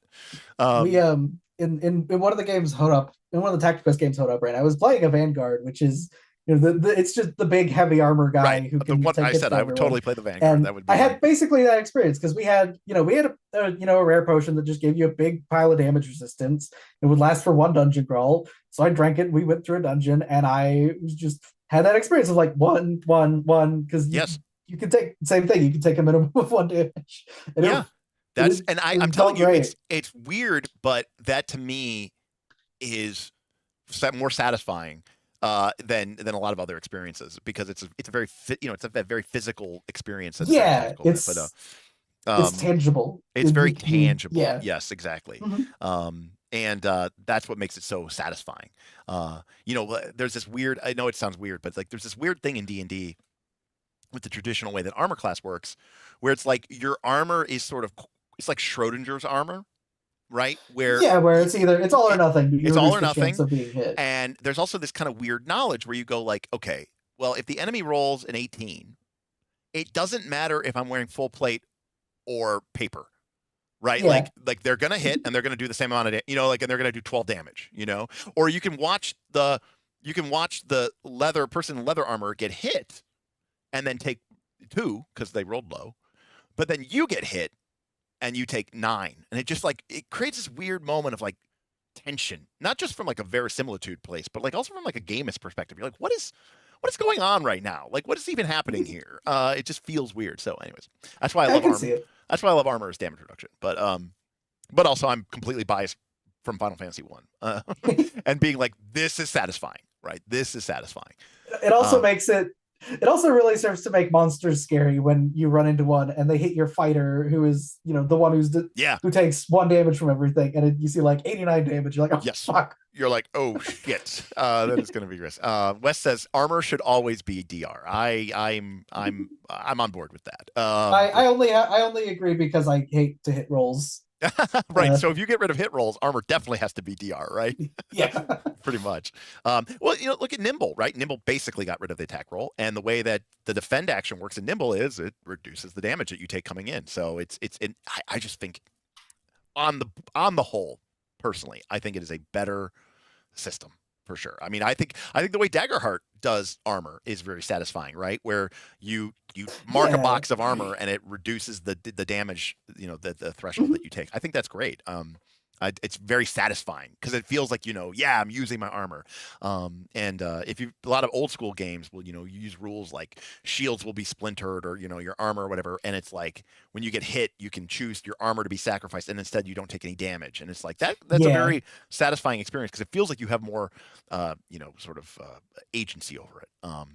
And I think that's really cool. Even if it's not realistic, I don't know I'm not a HEMA guy. I don't know what the realistic impression of armor should be. All I know is that from all the people I watch on YouTube, they always tell me that armor is woefully under armor is shit on in in shows because they'll show people in full plate getting hit with a sword or an arrow and it just penetrates through it like it's a hot knife through butter, and they're like, no, that doesn't happen. These people wearing this were basically invincible for the most part. Anyways, so cool. Well, as expected, we ended up going 3 hours. That's fine. My dogs are going to kill me. So. Oh yeah, I'll let you go. It's quite all right. But hey, listen. The whole reason we did this is just because it's fun to talk about, ideas and games and different, why people do the things they can do. And Knights of Last Call is ultimately all about, exploring this space and doing this cool stuff. And it's not always just some multi-million-dollar Kickstarter out there that has some of the cool gaming tech, and there are things in this game that are doing things better than other games, and that's what's really cool about it. It's important that I think the indie sphere is ablaze. And that being said, I do think Level 2 should definitely kickstart their campaign. But someday. But I'll do it as soon as I've reduced the amount of effort that involves to as small as possible. Fair enough. But But I would definitely encourage you to check it out. Again, link in the doobly-doo below. Check it out on itch. Pay the $6, get the second book. Hop into the Discord, which is also on the itch page. Ask questions, be part of the community, get involved with the game. Maybe join Night's Last Call. Maybe you can find a game there. Wink, wink. But Level 2, this was great. If someone starts up a Tactiquest mega game, I will play in a heartbeat. That's a great question. Right. So the two new things would be, because we didn't have these when we did your first look, which is does it mega game? And does it heroic deed? I have no idea what heroic deeds are. I need to get around to watching that. Okay, but well, I have thought of I do have. I think there's a rule for tracking individual supply instead of party wide for mega games. I've been wanting to run a mega a big open table game for so long. Yeah. Because I love the idea of showing up with a different party each time. Yep. Because like you said, that feeling of oh man, I wish we had a merchant. I wish we had an Earth Priest right now. I wish we had an Oracle. I imagine that would be you'd really get the full experience of that when you're showing up with a different party each time. Yes. Yes. Level growth in Tactiquest is also you mostly get new abilities. Your numbers do not increase very much, so you can play a first level character in a fifth level party, and you're obviously weaker than the others, but you're still contributing. Yeah, that's a big part of what helps determine if something can mega game is is there this kind of super scaling that occurs over leveling. And as for what heroic deed is a game from another independent game designer, Garblack Games. And heroic deeds are basically every ability. It would be like this: if every perk in your game, instead of being chosen on level up, had an associated quest or task with it, that would be fun. And once you did that task, you got that ability immediately, right?